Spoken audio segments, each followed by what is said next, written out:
അപ്പോൾ നമുക്ക് പഠിച്ചാലോ. ഹായ്, ഞാൻ അൻഫാസ് അഹമ്മദ്. എല്ലാവർക്കും പുതിയൊരു ക്ലാസ്സിലേക്ക് സ്വാഗതം. അപ്പോൾ ഇന്ന് നമ്മളൊരു മെഗാ റിവിഷൻ ക്ലാസ്സുമായിട്ടാണ് എത്തിയിട്ടുള്ളത്. നമ്മുടെ ഫയർമാൻ എക്സാം, അതുപോലെ തന്നെ CPO, woman CPO, assistant salesman പോലുള്ള എക്സാമുകളൊക്കെ വളരെ അടുത്തെത്തിയിട്ടുണ്ട്. പലർക്കും ഭയങ്കര ടെൻഷനൊക്കെ അടിച്ചിരിക്കുന്ന സമയമാവും. അപ്പോൾ നമുക്ക് നല്ല രീതിയിൽ ഏറ്റവും ഇമ്പോർട്ടൻ്റ് ആയിട്ടുള്ള പറ്റുന്ന അത്രയും ഭാഗങ്ങൾ നമുക്ക് റിവൈസ് ചെയ്ത് പോകാം. ഞാൻ പറഞ്ഞു ഏറ്റവും ഇമ്പോർട്ടൻ്റ് ആയിട്ടുള്ള ഭാഗങ്ങളാണ് നമ്മൾ റിവൈസ് ചെയ്ത് പോകുന്നത്.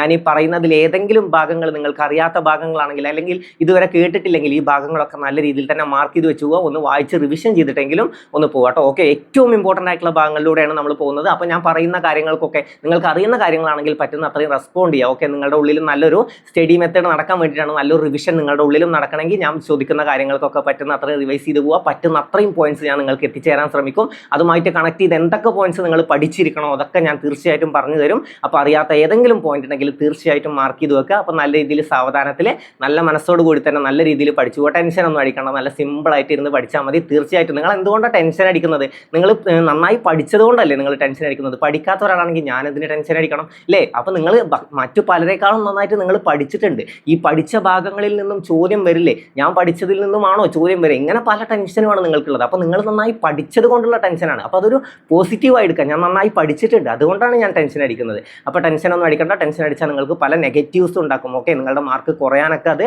കാരണമാക്കും. അപ്പോൾ ടെൻഷനൊന്നും അടിക്കണ്ട. നല്ല രീതിയിൽ ഈ പഠിച്ച ഇത്രയും എഫേർട്ട് എടുത്ത് ഞാൻ പഠിച്ചു, ഇനി ഈ പഠിച്ചത് മാക്സിമം ഞാൻ കൊണ്ടുപോയിട്ട് അവിടെ അപ്ലൈ ചെയ്യുക. ഈ ഇത്രയും ഞാൻ പഠിച്ചത് വെച്ചിട്ട് എനിക്ക് എത്ര മാർക്ക് സ്കോർ ചെയ്യാൻ പറ്റുമോ അത്രയും ഞാൻ സ്കോർ ചെയ്തിട്ട് വരും. ഓക്കെ, ആ ഒരു നിശ്ചയം എടുക്കുക. അല്ലാതെ നിങ്ങൾ ടെൻഷൻ അടിച്ചുള്ള മാർക്ക് കൂടി വെറുതെ കളയാൻ നിൽക്കണ്ട.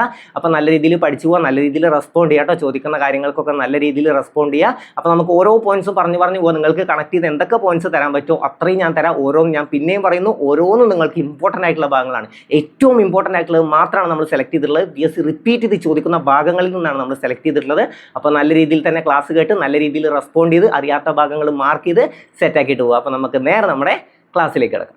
അപ്പോൾ നമുക്ക് ആദ്യത്തെ ചോദ്യം നോക്കാം. താഴെ കൊടുത്തിരിക്കുന്നതിൽ തെറ്റായ ജോഡികൾ കണ്ടെത്തുക. താഴെ കൊടുത്തിരിക്കുന്നതിൽ തെറ്റായ ജോഡികൾ കണ്ടെത്തുക. ഈ ചോദ്യം, ഇങ്ങനത്തെ ചോദ്യം കാണുമ്പോൾ എപ്പോഴും നിങ്ങൾ ശ്രദ്ധിക്കണം. താഴെ കൊടുത്തിരിക്കുന്നതിൽ ശരിയായത് എന്ന് പറഞ്ഞാൽ പോയിട്ട് തെറ്റായത് കണ്ടുപിടിക്കരുത്. തെറ്റായത് എന്ന് പറഞ്ഞാൽ പോയിട്ട് ശരിയായത് കണ്ടുപിടിക്കരുത്. ഞാൻ എപ്പോഴും റിവിഷൻ ക്ലാസ് തരുമ്പോൾ പറയുന്നതാണ്, ഈ ചോദ്യം നല്ല രീതിയിൽ ശ്രദ്ധിക്കണം. പലരും എക്സാം കഴിഞ്ഞിട്ടാണ് പറയുക, സാറേ അറിയുന്നതായിരുന്നു പക്ഷേ ചോദ്യം മാറി കുത്തിപ്പോയി, ശരിയായിട്ട് കുത്താനുള്ളത് അവിടെ ഞാൻ പോയിട്ട് തെറ്റായത് കുത്തിപ്പോയി. അപ്പോൾ അത് നോക്കി എന്താണ് ശരിയായതാണോ ചോദിച്ചിട്ടുള്ളത് അതോ തെറ്റായതാണോ ചോദിച്ചിട്ടുള്ളത്, അത് പറ്റുന്ന പോലെ മാർക്ക് ചെയ്യുക. നിങ്ങൾക്ക് ശരിയായതാണ് മാർക്ക് ചെയ്യേണ്ടതെങ്കിൽ ശരി ഇങ്ങനെ മാർക്ക് ചെയ്യുക, തെറ്റാണെങ്കിൽ തെറ്റ് മാർക്ക് ചെയ്ത് വെക്കുക. അപ്പോൾ നിങ്ങൾക്ക് തെറ്റായത് അതിൽ നിന്നും സെലക്ട് ചെയ്യാൻ പറ്റും, ശരിയായതും അതിൽ നിന്നും സെലക്ട് ചെയ്യാൻ പറ്റും. സാവധാനത്തിൽ അറ്റൻഡ് ചെയ്യുക. ഇത് ടെൻഷൻ അടിച്ച് ഭയങ്കരമായിട്ട് സ്ട്രെസ് ഫീൽ ചെയ്ത് ഭയങ്കര ടെൻഷൻ അടിച്ച് സ്പീഡിൽ അറ്റൻഡ് ചെയ്ത് വേഗം എനിക്ക് തീർക്കണം അങ്ങനെയൊക്കെ മൈൻഡിലുള്ളതുകൊണ്ടാണ് സാവധാനത്തിൽ നല്ല രീതിയിൽ വായിച്ച് നല്ല ലോജിക്കലി ചിന്തിച്ച് അറ്റൻഡ് ചെയ്യുക. ഇപ്പോഴത്തെ PSC എക്സാം എന്ന് പറഞ്ഞാൽ നല്ല രീതിയിൽ ലോജിക്ക് വെച്ച് കളിപ്പിക്കുന്നതാണ്. ഓക്കെ, അല്ലാതെ നിങ്ങൾക്ക് കാണാതെ പഠിച്ചത് കൊണ്ട് മാത്രം എക്സാമിൽ ക്രാക്ക് ചെയ്യാൻ പറ്റില്ല. നിങ്ങൾക്ക് നല്ല രീതിയിൽ ലോജിക്കലി നിങ്ങൾക്ക് ആലോചിച്ച് എക്സാം അറ്റൻഡ് ചെയ്യാൻ പറ്റുന്നുണ്ടെങ്കിൽ തീർച്ചയായിട്ടും നല്ലൊരു മാർക്ക് നിങ്ങൾക്ക് സ്കോർ ചെയ്യാം. അപ്പോൾ നല്ല ലോജിക്കലി ചിന്തിച്ച് അറ്റൻഡ് ചെയ്യുക കേട്ടോ. ഓക്കെ, അപ്പോൾ താഴെ കൊടുത്തിരിക്കുന്നതിൽ തെറ്റായ ജോഡികൾ തെറ്റാണ് കണ്ടെത്താൻ പറഞ്ഞിട്ടുള്ളത്. ഇവിടെ എന്താണ്, 1857 വിപ്ലവത്തിൽ ഓരോ സ്ഥലങ്ങളിൽ ഓരോ ആളുകൾ നേതൃത്വം നൽകിയിരുന്നു, അതല്ലേ കൊടുത്തിട്ടുള്ളത്. അപ്പോൾ ഇത് ഒരുപാട് തവണ PSC റിപ്പീറ്റ് ചെയ്ത് ചോദിച്ചിട്ടുള്ള ചോദ്യം കേട്ടോ. അപ്പോൾ നല്ല രീതിയിൽ പഠിച്ചിട്ട് പോകണം. ഇത് ബോക്സ് ആയിട്ട് മിക്കവാറും ചോദ്യം വരാൻ ചാൻസ് ഉണ്ട്. A, B ഇത് ശരിയാക്കാൻ ചിലപ്പോൾ ചോദ്യം വരും, അല്ലെങ്കിൽ ഈ താഴെ തന്നിരിക്കുന്നതിൽ തെറ്റായ ജോഡി കണ്ടെത്തുക, അല്ലെങ്കിൽ ശരിയായ ജോഡി കണ്ടെത്തുക, ഇങ്ങനെ ചോദ്യങ്ങൾ വരും. അപ്പോൾ നോക്കാം. കാൺപൂരിൽ ആരാണ്? കാൺപൂരിൽ നേതൃത്വം നൽകിയത് ആരാ? നാനാ സാഹിബാണ്. അത് ശരിയാണ് അല്ലേ, കാൺപൂരിലെ നാനാ സാഹിബാണ്. പിന്നെ ഫൈസാബാദ് അസീമുള്ള ഖാൻ അതെന്താണ്? തെറ്റാണ്. ആരാണ് ഫൈസാബാദിൽ നേതൃത്വം നൽകിയത്?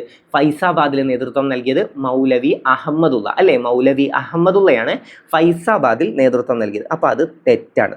പിന്നെ ഡൽഹി ബീഗം ഹസ്രത്ത് മഹൽ, ലക്നൌവിലാണ് ബീഗം ഹസ്രത്ത് മഹൽ അല്ലേ. ഡൽഹിയിൽ ആരാണ്? ഞാൻ പറഞ്ഞിട്ടുണ്ട്, ഡൽഹിയിലുള്ളവർക്കൊക്കെ ഭയങ്കര ഭക്തിയാണ്. അങ്ങനെ ആലോചിച്ചൂടെ, ഡൽഹിയിലുള്ളവർക്കൊക്കെ ഭയങ്കര ഭക്തിയാണെന്ന് ആലോചിച്ച് ആരെ കിട്ടും? ഡൽഹിയിൽ ആരാണ്? ബക്ത് ഖാൻ. അപ്പോൾ ഇതും തെറ്റാണ്.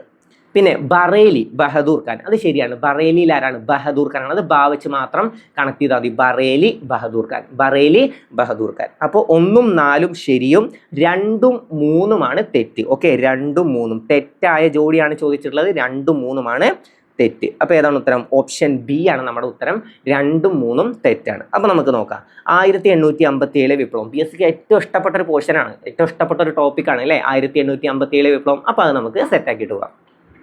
ഈ 1857 വിപ്ലവത്തിൽ എപ്പോഴും ചോദിക്കുന്ന ഒരു ചോദ്യമാണ്, 1857 വിപ്ലവത്തിലെ ആദ്യ രക്തസാക്ഷി ആരെന്ന്? ആരാണ് 1857 വിപ്ലവത്തിലെ ആദ്യ രക്തസാക്ഷി? ആരാണ്? മംഗൾ പാണ്ഡെ. ഓക്കെ, മംഗൾ പാണ്ഡെ.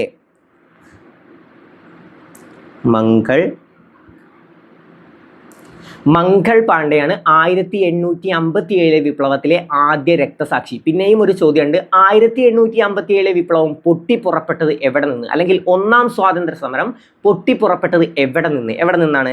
മീററ്റിൽ നിന്നാണ്. ഓക്കെ,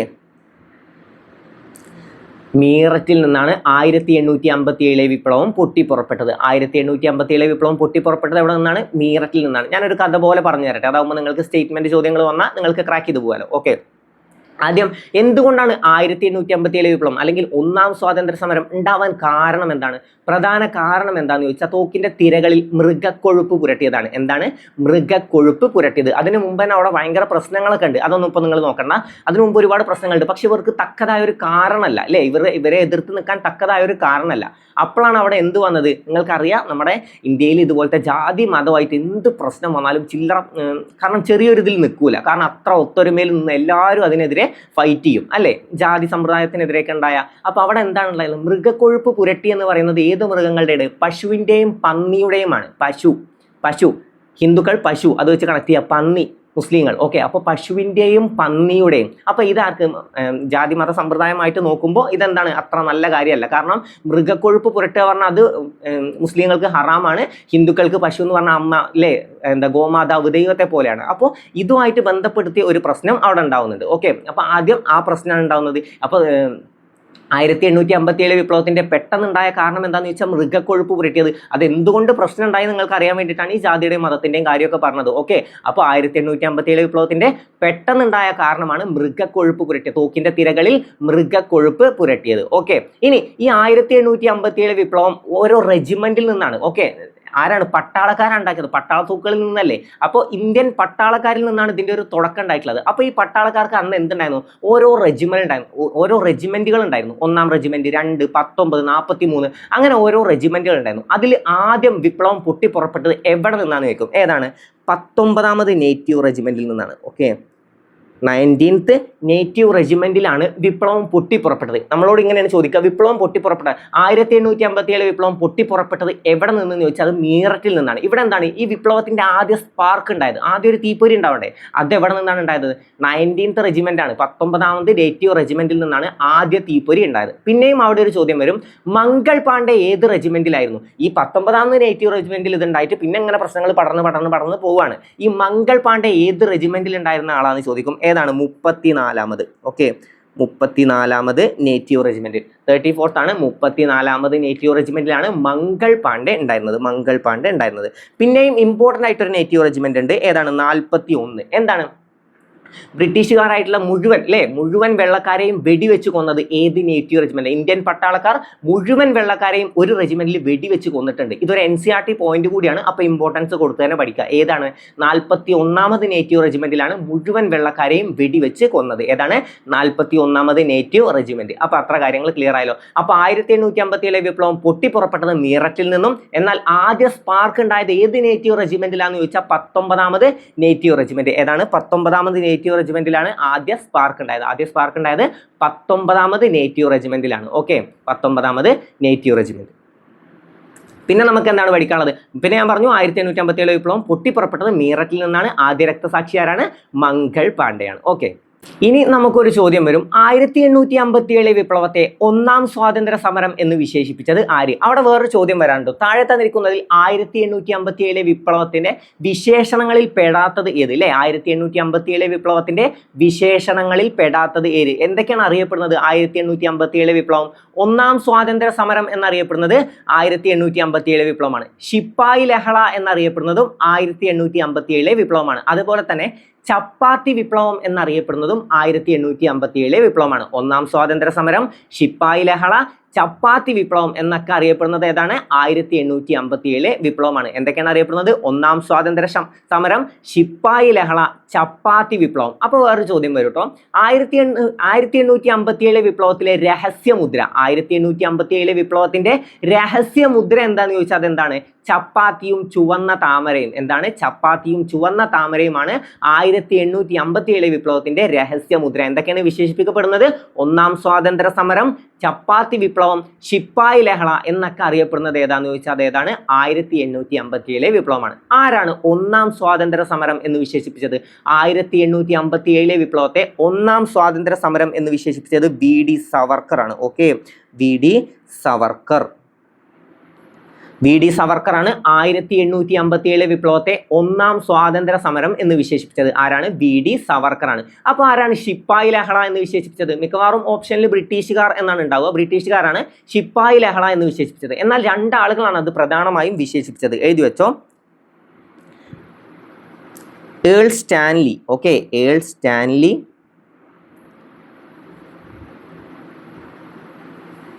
പിന്നെ John Lawrence. Okay, John Lawrence.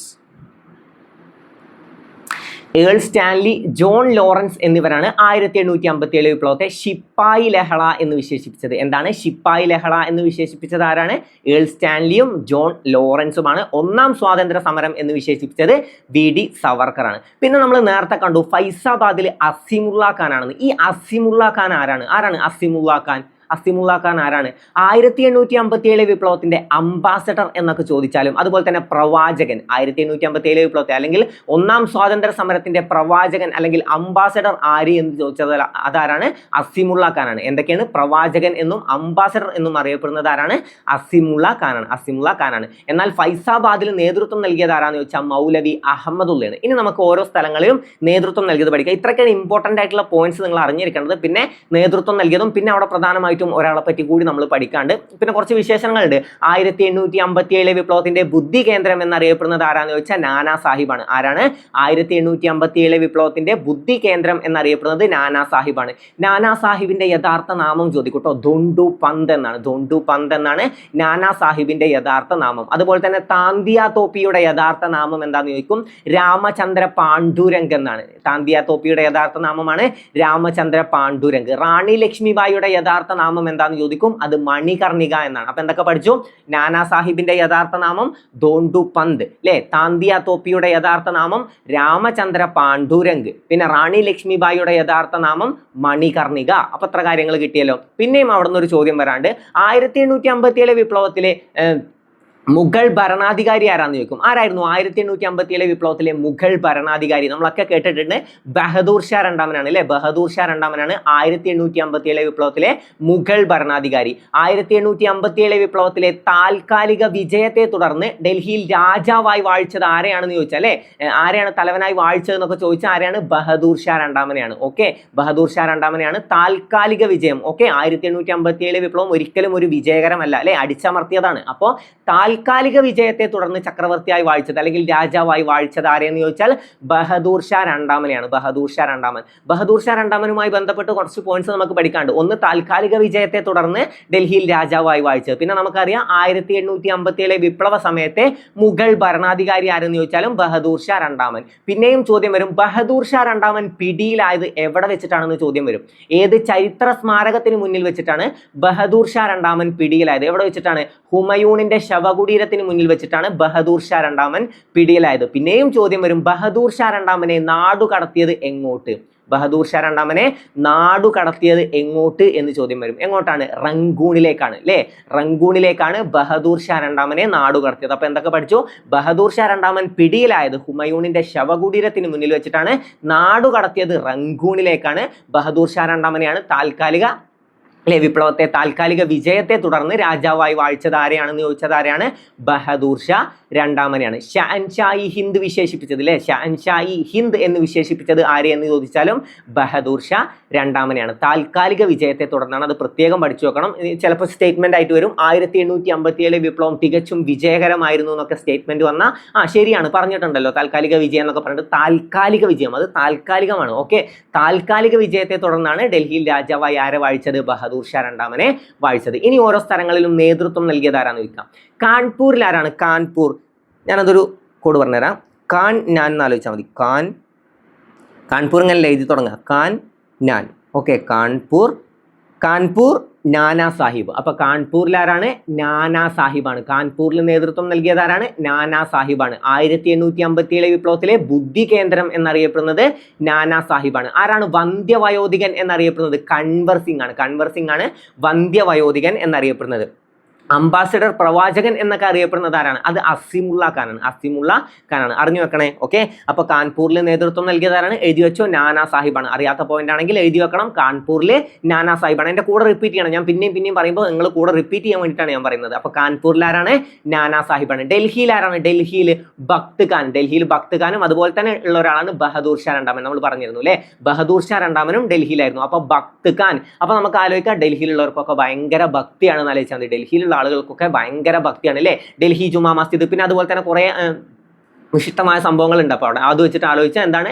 ഡൽഹിയിലുള്ളവർക്കൊക്കെ ഭയങ്കര ഭക്തിയാണെന്ന് ആലോചിച്ചാൽ ഭക്ത് ഖാനെ അവിടെ കിട്ടും. ഭക്ത് ഖാൻ, ഡൽഹിയിലെ ഭക്ത് ഖാൻ. പിന്നെ ബറേലി ബഹദൂർ ഖാൻ ആണ്. ബറേലി, അത് രണ്ടിലും ബാ വെച്ച് കണക്ട് ചെയ്യുന്നത്. ബറേലി ബഹദൂർ ഖാൻ. പിന്നെ ഝാൻസിയിൽ ആരാണ്? ഝാൻസി റാണി എന്നല്ലേ നമ്മൾ പഠിച്ചിട്ടുള്ളത്. ഝാൻസിയിൽ ആരാണ്?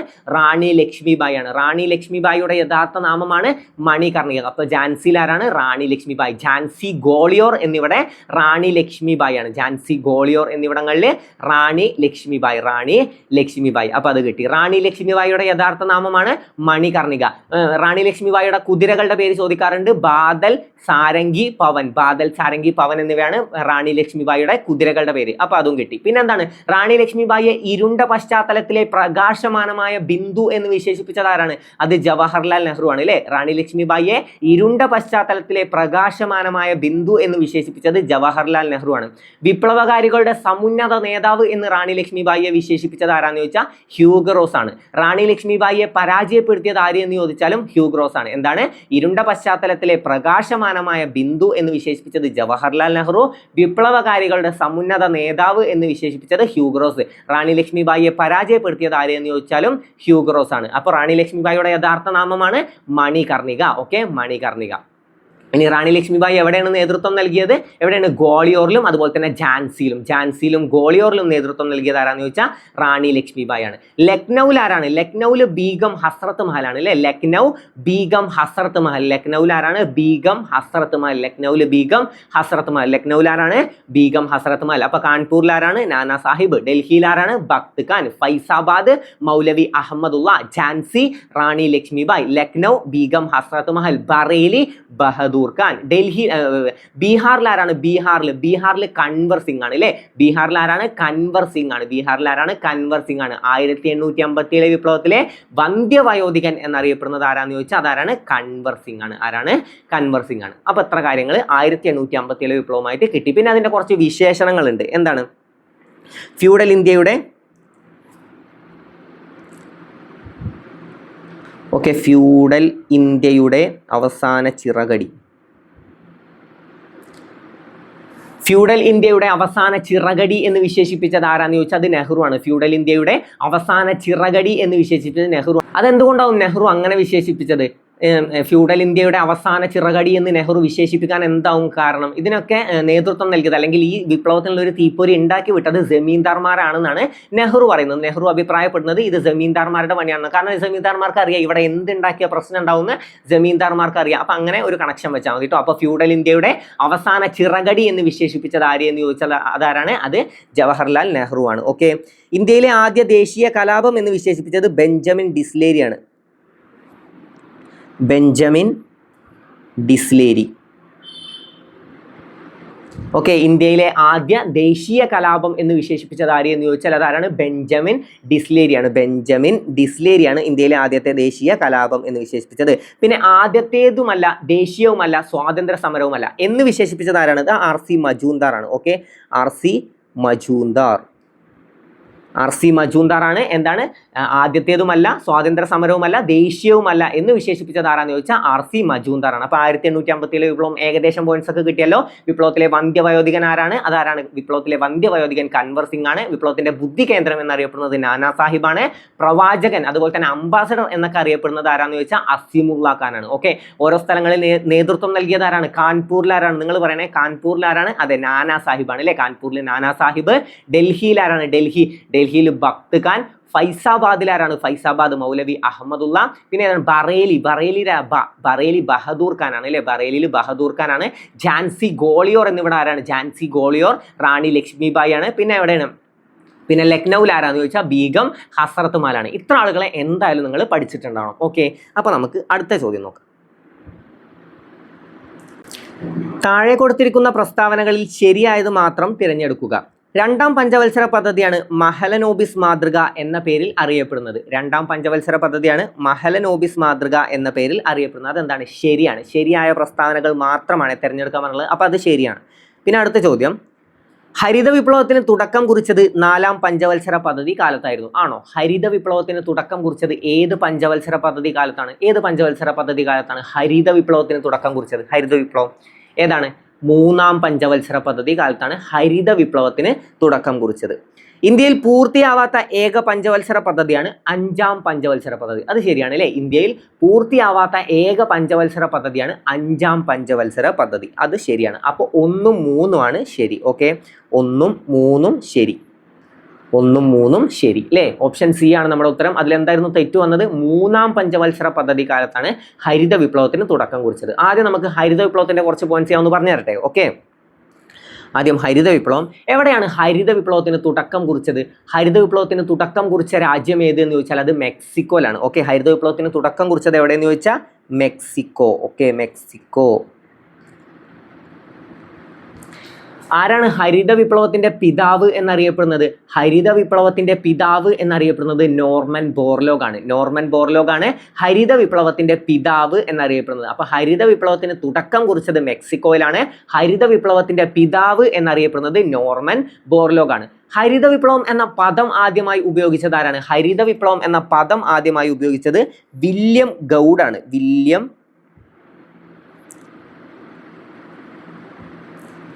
വില്യം ഗൗഡ് ആണ് ഹരിത വിപ്ലവം എന്ന പദം ആദ്യമായി ഉപയോഗിച്ചത്. ഹരിത വിപ്ലവം എന്ന പദം ആദ്യമായി ഉപയോഗിച്ചത് ആരാണ്? വില്യം ഗൗഡ് ആണ്. ഹരിത വിപ്ലവത്തിന്റെ പിതാവ് ആരാന്ന് ചോദിച്ചാൽ അത് നോർമൻ ബോർലോഗ് ആണ്. ഹരിത വിപ്ലവത്തിന് തുടക്കം കുറിച്ചത് എവിടെയാണ്? മെക്സിക്കോയിലാണ് അല്ലെ? മെക്സിക്കോയിലാണ് ഹരിത വിപ്ലവത്തിന് തുടക്കം കുറിച്ചത്. അപ്പൊ ഹരിത വിപ്ലവത്തിന്റെ ഏഷ്യയിലേക്കുള്ള കവാടം എന്നറിയപ്പെടുന്നത് എവിടെയാണ്? ഹരിത വിപ്ലവത്തിന്റെ ഏഷ്യയിലേക്കുള്ള കവാടം എന്നറിയപ്പെടുന്നത് ഫിലിപ്പൈൻസ് ആണ്. ഓക്കെ, ഫിലിപ്പൈൻസ് ആണ് ഹരിത വിപ്ലവത്തിന്റെ ഏഷ്യയിലേക്കുള്ള കവാടം എന്നറിയപ്പെടുന്നത്. ഹരിത വിപ്ലവം ഇമ്പോർട്ടൻ്റ് ആണ്, തീർച്ചയായും പഠിച്ചു വെച്ചിട്ട് പോകണം. ഹരിത വിപ്ലവത്തിന് തുടക്കം കുറിച്ചത് മെക്സിക്കോയിലും ഹരിത വിപ്ലവത്തിന്റെ ഏഷ്യയിലേക്കുള്ള കവാടം എന്നറിയപ്പെടുന്നത് എവിടെയാണ്? ഫിലിപ്പൈൻസ് ആണ്. ഹരിത വിപ്ലവത്തിന്റെ ഏഷ്യയിലേക്കുള്ള കവാടം എന്നറിയപ്പെടുന്നത് ഫിലിപ്പൈൻസ് ആണ്. ഇന്ത്യൻ ഹരിത വിപ്ലവത്തിന്റെ പിതാവ് എന്നറിയപ്പെടുന്ന ആരാണ്? ഇന്ത്യൻ ഹരിത വിപ്ലവത്തിന്റെ പിതാവ് നമ്മൾ പഠിച്ചു. ഹരിത വിപ്ലവത്തിന്റെ പിതാവ് എന്നറിയപ്പെടുന്നത് നോർമൻ ബോർലോഗ് ആണ്. ആരാണ് ഇന്ത്യൻ ഹരിത വിപ്ലവത്തിന്റെ പിതാവ് എന്നറിയപ്പെടുന്നത്? ഇന്ത്യൻ ഹരിത വിപ്ലവത്തിന്റെ പിതാവ് എന്നറിയപ്പെടുന്നത് MS സ്വാമിനാഥനാണ്. MS സ്വാമിനാഥനാണ് ഇന്ത്യൻ ഹരിത വിപ്ലവത്തിന്റെ പിതാവ് എന്നറിയപ്പെടുന്നത്. Okay, MS Swaminathan. MS സ്വാമിനാഥനാണ് ഇന്ത്യൻ ഹരിത വിപ്ലവത്തിന്റെ പിതാവ് എന്നറിയപ്പെടുന്നത്. ആരാണ് ഇന്ത്യൻ ഹരിത വിപ്ലവ നായകൻ എന്നറിയപ്പെടുന്നത്? ഇന്ത്യൻ ഹരിത വിപ്ലവ നായകൻ എന്നറിയപ്പെടുന്നത് ആരാണ്? ഇന്ത്യൻ ഹരിത വിപ്ലവ നായകൻ എന്നറിയപ്പെടുന്നത് MP സിംഗ് ആണ്. ആരാണ്? MP സിംഗ് ആണ് ഇന്ത്യൻ ഹരിത വിപ്ലവ നായകൻ എന്നറിയപ്പെടുന്നത്. MP സിംഗ് ആണ്. ഇപ്പൊ ഏതൊക്കെ പേരുകൾ നമ്മൾ പഠിച്ചു? ഹരിത വിപ്ലവത്തിന്റെ പിതാവ് എന്നറിയപ്പെടുന്ന ആരാണ്? നോർമൻ ബോർലോഗ് ആണ്. പിന്നെ ഹരിത വിപ്ലവം എന്ന പദം ആദ്യമായി ഉപയോഗിച്ചത് ആരാണ്? വില്യം ഗൗഡ് ആണ്. ഇന്ത്യൻ ഹരിത വിപ്ലവത്തിന്റെ പിതാവ് ആരാണ്? അത് MS സ്വാമിനാഥനാണ്. MS സ്വാമിനാഥനാണ് ഇന്ത്യൻ ഹരിത വിപ്ലവത്തിന്റെ പിതാവ്. ഇന്ത്യൻ ഹരിത വിപ്ലവ നായകൻ എന്നറിയപ്പെടുന്നത് ആരാണ്? അത് MP സിംഗ് ആണ്. ഇത്ര കാര്യങ്ങൾ ഹരിത വിപ്ലവവുമായി ബന്ധപ്പെട്ട് ക്ലിയർ അല്ലേ? ഓക്കെ ആണല്ലോ? അപ്പൊ ഏകദേശം ഇമ്പോർട്ടൻ്റ് ആയിട്ടുള്ള പോയിന്റ് ഇത്ര കാര്യങ്ങളാണ്. ഇത്ര കാര്യങ്ങൾ എന്തായാലും നിങ്ങൾ അറിഞ്ഞു വെക്കുക. ഹരിത വിപ്ലവം എന്തിനാണ് ലക്ഷ്യമിട്ടത്? ലക്ഷ്യമിട്ടത് നെല്ലിനായിരുന്നു അല്ലേ? നെല്ലിനാണ് ലക്ഷ്യമിട്ടത്. ഏറ്റവും കൂടുതൽ വളർച്ച ലക്ഷ്യമിട്ടത് ഏതിനാന്ന് ചോദിച്ചാൽ നെല്ലിനും. ഏറ്റവും കൂടുതൽ വളർച്ച കൈവരിച്ചത് ഏതാന്ന് ചോദിച്ചാൽ ഗോതമ്പുമാണ്. അതും ജസ്റ്റ് ഒന്ന് അറിഞ്ഞു വെക്കുക. ഓക്കെ, അപ്പൊ ഹരിത വിപ്ലവത്തിന്റെ അത്ര പോയിന്റ്സ് അറിഞ്ഞു വെക്കുക. പിന്നെ നമുക്ക് പഞ്ചവത്സര പദ്ധതികളെ കുറിച്ച് കുറച്ച് കാര്യങ്ങൾ നോക്കട്ടെ. എപ്പോഴാണ് പഞ്ചവത്സര പദ്ധതികൾ ഇന്ത്യയിൽ ആരംഭിച്ചത്? 1951 അല്ലേ? 1951 അങ്ങനെയും ചോദ്യം വരാറുണ്ട്. പഞ്ചവത്സര പദ്ധതികൾ ഇന്ത്യയിൽ ആരംഭിച്ചത് എപ്പോഴാന്ന് ചോദിച്ചാൽ 1951 ആരംഭിക്കണ്ടേ? ഒന്നാമത് ആരംഭിക്കണ്ടേ? അപ്പൊ 51 അങ്ങനെ ആലോചിച്ചാൽ മതി. 51 മുതൽ 56 വരെയാണ് 1ാം പഞ്ചവത്സര പദ്ധതി. ആരായിരുന്നു അതിന്റെ അധ്യക്ഷൻ? ആരായിരുന്നു? നെഹ്റു ആയിരുന്നു അല്ലെ? ഉപാധ്യക്ഷൻ ആരാന്ന് ചോദിച്ചാൽ ഗുൽസാരിലാൽ നന്ദയാണ്. ഓക്കെ, അതുപോലെ തന്നെ ആസൂത്രണ കമ്മീഷൻ അല്ലേ ഇത് തയ്യാറാക്കുന്നത്? പ്ലാനിംഗ് കമ്മീഷൻ ആണ്. പഞ്ചവത്സര പദ്ധതികൾ തയ്യാറാക്കുന്നതും നടപ്പിലാക്കുന്നതൊക്കെ ആരാണ്? ആസൂത്രണ കമ്മീഷനാണ്. അപ്പോൾ പഞ്ചവത്സര പദ്ധതികൾ തയ്യാറാക്കുന്നതും നടപ്പിലാക്കുന്നതും ആര് എന്ന് ചോദ്യം വന്നത് ആരാണ്? ആസൂത്രണ കമ്മീഷനാണ്. ആസൂത്രണ കമ്മീഷന്റെ ആദ്യ അധ്യക്ഷൻ, ഉപാധ്യക്ഷൻ എന്ന് ചോദിച്ചാലും ഇവർ തന്നെയാണ്. ആരാണ്? നെഹ്റുവും ഗുൽസാരിലാൽ നന്ദയും. ഓക്കെ, അപ്പൊ ആസൂത്രണ കമ്മീഷന്റെ ആദ്യ അധ്യക്ഷൻ ആരാന്ന് ചോദിച്ചാൽ ആരാണ്? നെഹ്റു ആണ്. ആസൂത്രണ കമ്മീഷന്റെ അവസാന അധ്യക്ഷനായിരുന്നു നരേന്ദ്രമോദി അല്ലേ? ആ ആസൂത്രണ കമ്മീഷനാണ് പിന്നീട് എന്തായിട്ട് മാറിയത്? നീതി ആയോഗ് ആയിട്ട് മാറിയത്. ആസൂത്രണ കമ്മീഷൻ പിരിച്ചുവിട്ട് പിന്നീട് നീതി ആയോഗ് വന്നു. നീതി ആയോഗിന്റെ നിലവിലെ അധ്യക്ഷൻ ആരാന്ന് ചോദിച്ചാൽ നരേന്ദ്രമോദി. അപ്പൊ അവസാനത്തെ ആസൂത്രണ കമ്മീഷന്റെ അവസാന അധ്യക്ഷനും നീതി ആയോഗിന്റെ ആദ്യ അധ്യക്ഷനും ആരാണ്? നരേന്ദ്രമോദിയാണ്. ഓക്കെ, ഇനി നമുക്ക് പഞ്ചവത്സര പദ്ധതികൾ നോക്കാം. ഒന്നാം പഞ്ചവത്സര പദ്ധതി എന്തിനാണ് ഊന്നൽ നൽകിയത്? ഏത് വിഷയത്തിനായിരുന്നു? കൃഷിക്ക് ഊന്നൽ നൽകിയ പഞ്ചവത്സര പദ്ധതിയാണ് ഒന്നാം പഞ്ചവത്സര പദ്ധതി. മോസ്റ്റ് റിപ്പീറ്റിംഗ് ക്വസ്റ്റ്യൻ ആണ്. കൃഷിക്ക് ഊന്നൽ നൽകിയ പഞ്ചവത്സര പദ്ധതി ഏത് എന്ന് ചോദിച്ചാൽ അത് ഒന്നാം പഞ്ചവത്സര പദ്ധതിയാണ്. ഇനി വ്യവസായത്തിന് ഊന്നൽ നൽകിയ പഞ്ചവത്സര പദ്ധതി ഏത് എന്ന് ചോദിച്ചാൽ അത് രണ്ടാം പഞ്ചവത്സര പദ്ധതിയാണ്. അപ്പൊ കൃഷിക്ക് ഊന്നൽ നൽകിയ പഞ്ചവത്സര പദ്ധതിയാണ് ഒന്നാം പഞ്ചവത്സര പദ്ധതി. എന്താണ് അറിയപ്പെടുന്നത് ഒന്നാം പഞ്ചവത്സര പദ്ധതി? ഹരോൾഡ് ഡോമർ മാതൃക എന്നറിയപ്പെടുന്നത് ഒന്നാം പഞ്ചവത്സര പദ്ധതിയാണ്. ഹരോൾഡ് ഡോമർ മാതൃക എന്നറിയപ്പെടുന്നത് ഒന്നാം പഞ്ചവത്സര പദ്ധതി. ഹരോൾഡ് ഡോമർ മാതൃക എന്നറിയപ്പെടുന്നത് ഒന്നാം പഞ്ചവത്സര പദ്ധതിയാണ്. മഹലനോബിസ് മാതൃക എന്നറിയപ്പെടുന്നതാണ് രണ്ടാം പഞ്ചവത്സര പദ്ധതി. ഓക്കെ, രണ്ടാം പഞ്ചവത്സര പദ്ധതിയാണ് മഹലനോബിസ് മാതൃക എന്നറിയപ്പെടുന്നത്. മഹലനോബിസ് മാതൃക എന്നറിയപ്പെടുന്നത് രണ്ടാം പഞ്ചവത്സര പദ്ധതി. ഇനി മൂന്നാം പഞ്ചവത്സര പദ്ധതി എന്ത് പേരിലാണ് അറിയപ്പെടുന്നത്? മൂന്നാം പഞ്ചവത്സര പദ്ധതി മോസ്റ്റ് ഇമ്പോർട്ടൻറ്റ് ഗാഡ്ഗിൽ മോഡൽ എന്നറിയപ്പെടുന്ന പഞ്ചവത്സര പദ്ധതിയാണ് മൂന്നാം പഞ്ചവത്സര പദ്ധതി അല്ലേ? ഗാഡ്ഗിൽ മോഡൽ എന്നറിയപ്പെടുന്നതും അതുപോലെ തന്നെ ചക്രവർത്തി മോഡൽ എന്നറിയപ്പെടുന്നതും മൂന്നാം പഞ്ചവത്സര പദ്ധതിയാണ്. മൂന്നാം പഞ്ചവത്സര പദ്ധതിയാണ് ഗാഡ്ഗിൽ മോഡൽ എന്നും ചക്രവർത്തി മോഡൽ എന്നും അറിയപ്പെടുന്നത്. ഓക്കെ, എന്താണ്? ഭക്ഷ്യോൽപാദനവും അല്ലെ, ഭക്ഷ്യോൽപാദനവും വ്യവസായ ശാസ്ത്രത്വമായിരുന്നു ലക്ഷ്യം. ഓക്കെ, ഭക്ഷ്യ ഉൽപാദനം പ്രധാന ലക്ഷ്യങ്ങളാണ്. ഭക്ഷ്യ ഉൽപാദനം, പിന്നെന്താണ്? വ്യവസായ സാശ്രയത്വം. ഓക്കെ, വ്യവസായ സാശ്രയത്വം എന്തായിരുന്നു ലക്ഷ്യം എന്ന് ചോദിച്ചാൽ പിന്നെ മോഡലാണ് ചോദിക്കാറുള്ളത്. ഏതാണ്? ഗാഡ്ഗിൽ മോഡൽ എന്നറിയപ്പെടുന്ന പഞ്ചവത്സര പദ്ധതി. ഈ മൂന്നാം പഞ്ചവത്സര പദ്ധതി കഴിഞ്ഞിട്ടാണ് എന്ത് വരുന്നത്? പ്ലാൻ ഹോളിഡേയ്സ് വരുന്നത്. Okay, plan holidays. അത് ചോദ്യം വരും. ഏത് പഞ്ചവത്സര പദ്ധതികൾക്ക് ശേഷമായിരുന്നു പ്ലാൻ ഹോളിഡേയ്സ് എന്ന് ചോദിച്ചാൽ ഏതാണ്? മൂന്നാം പഞ്ചവത്സര പദ്ധതിക്ക് ശേഷമായിരുന്നു പ്ലാൻ ഹോളിഡേയ്സ് നടപ്പിലാക്കിയത്. ഓക്കെ, ഇനി നാലാം പഞ്ചവത്സര പദ്ധതി Alan S Mane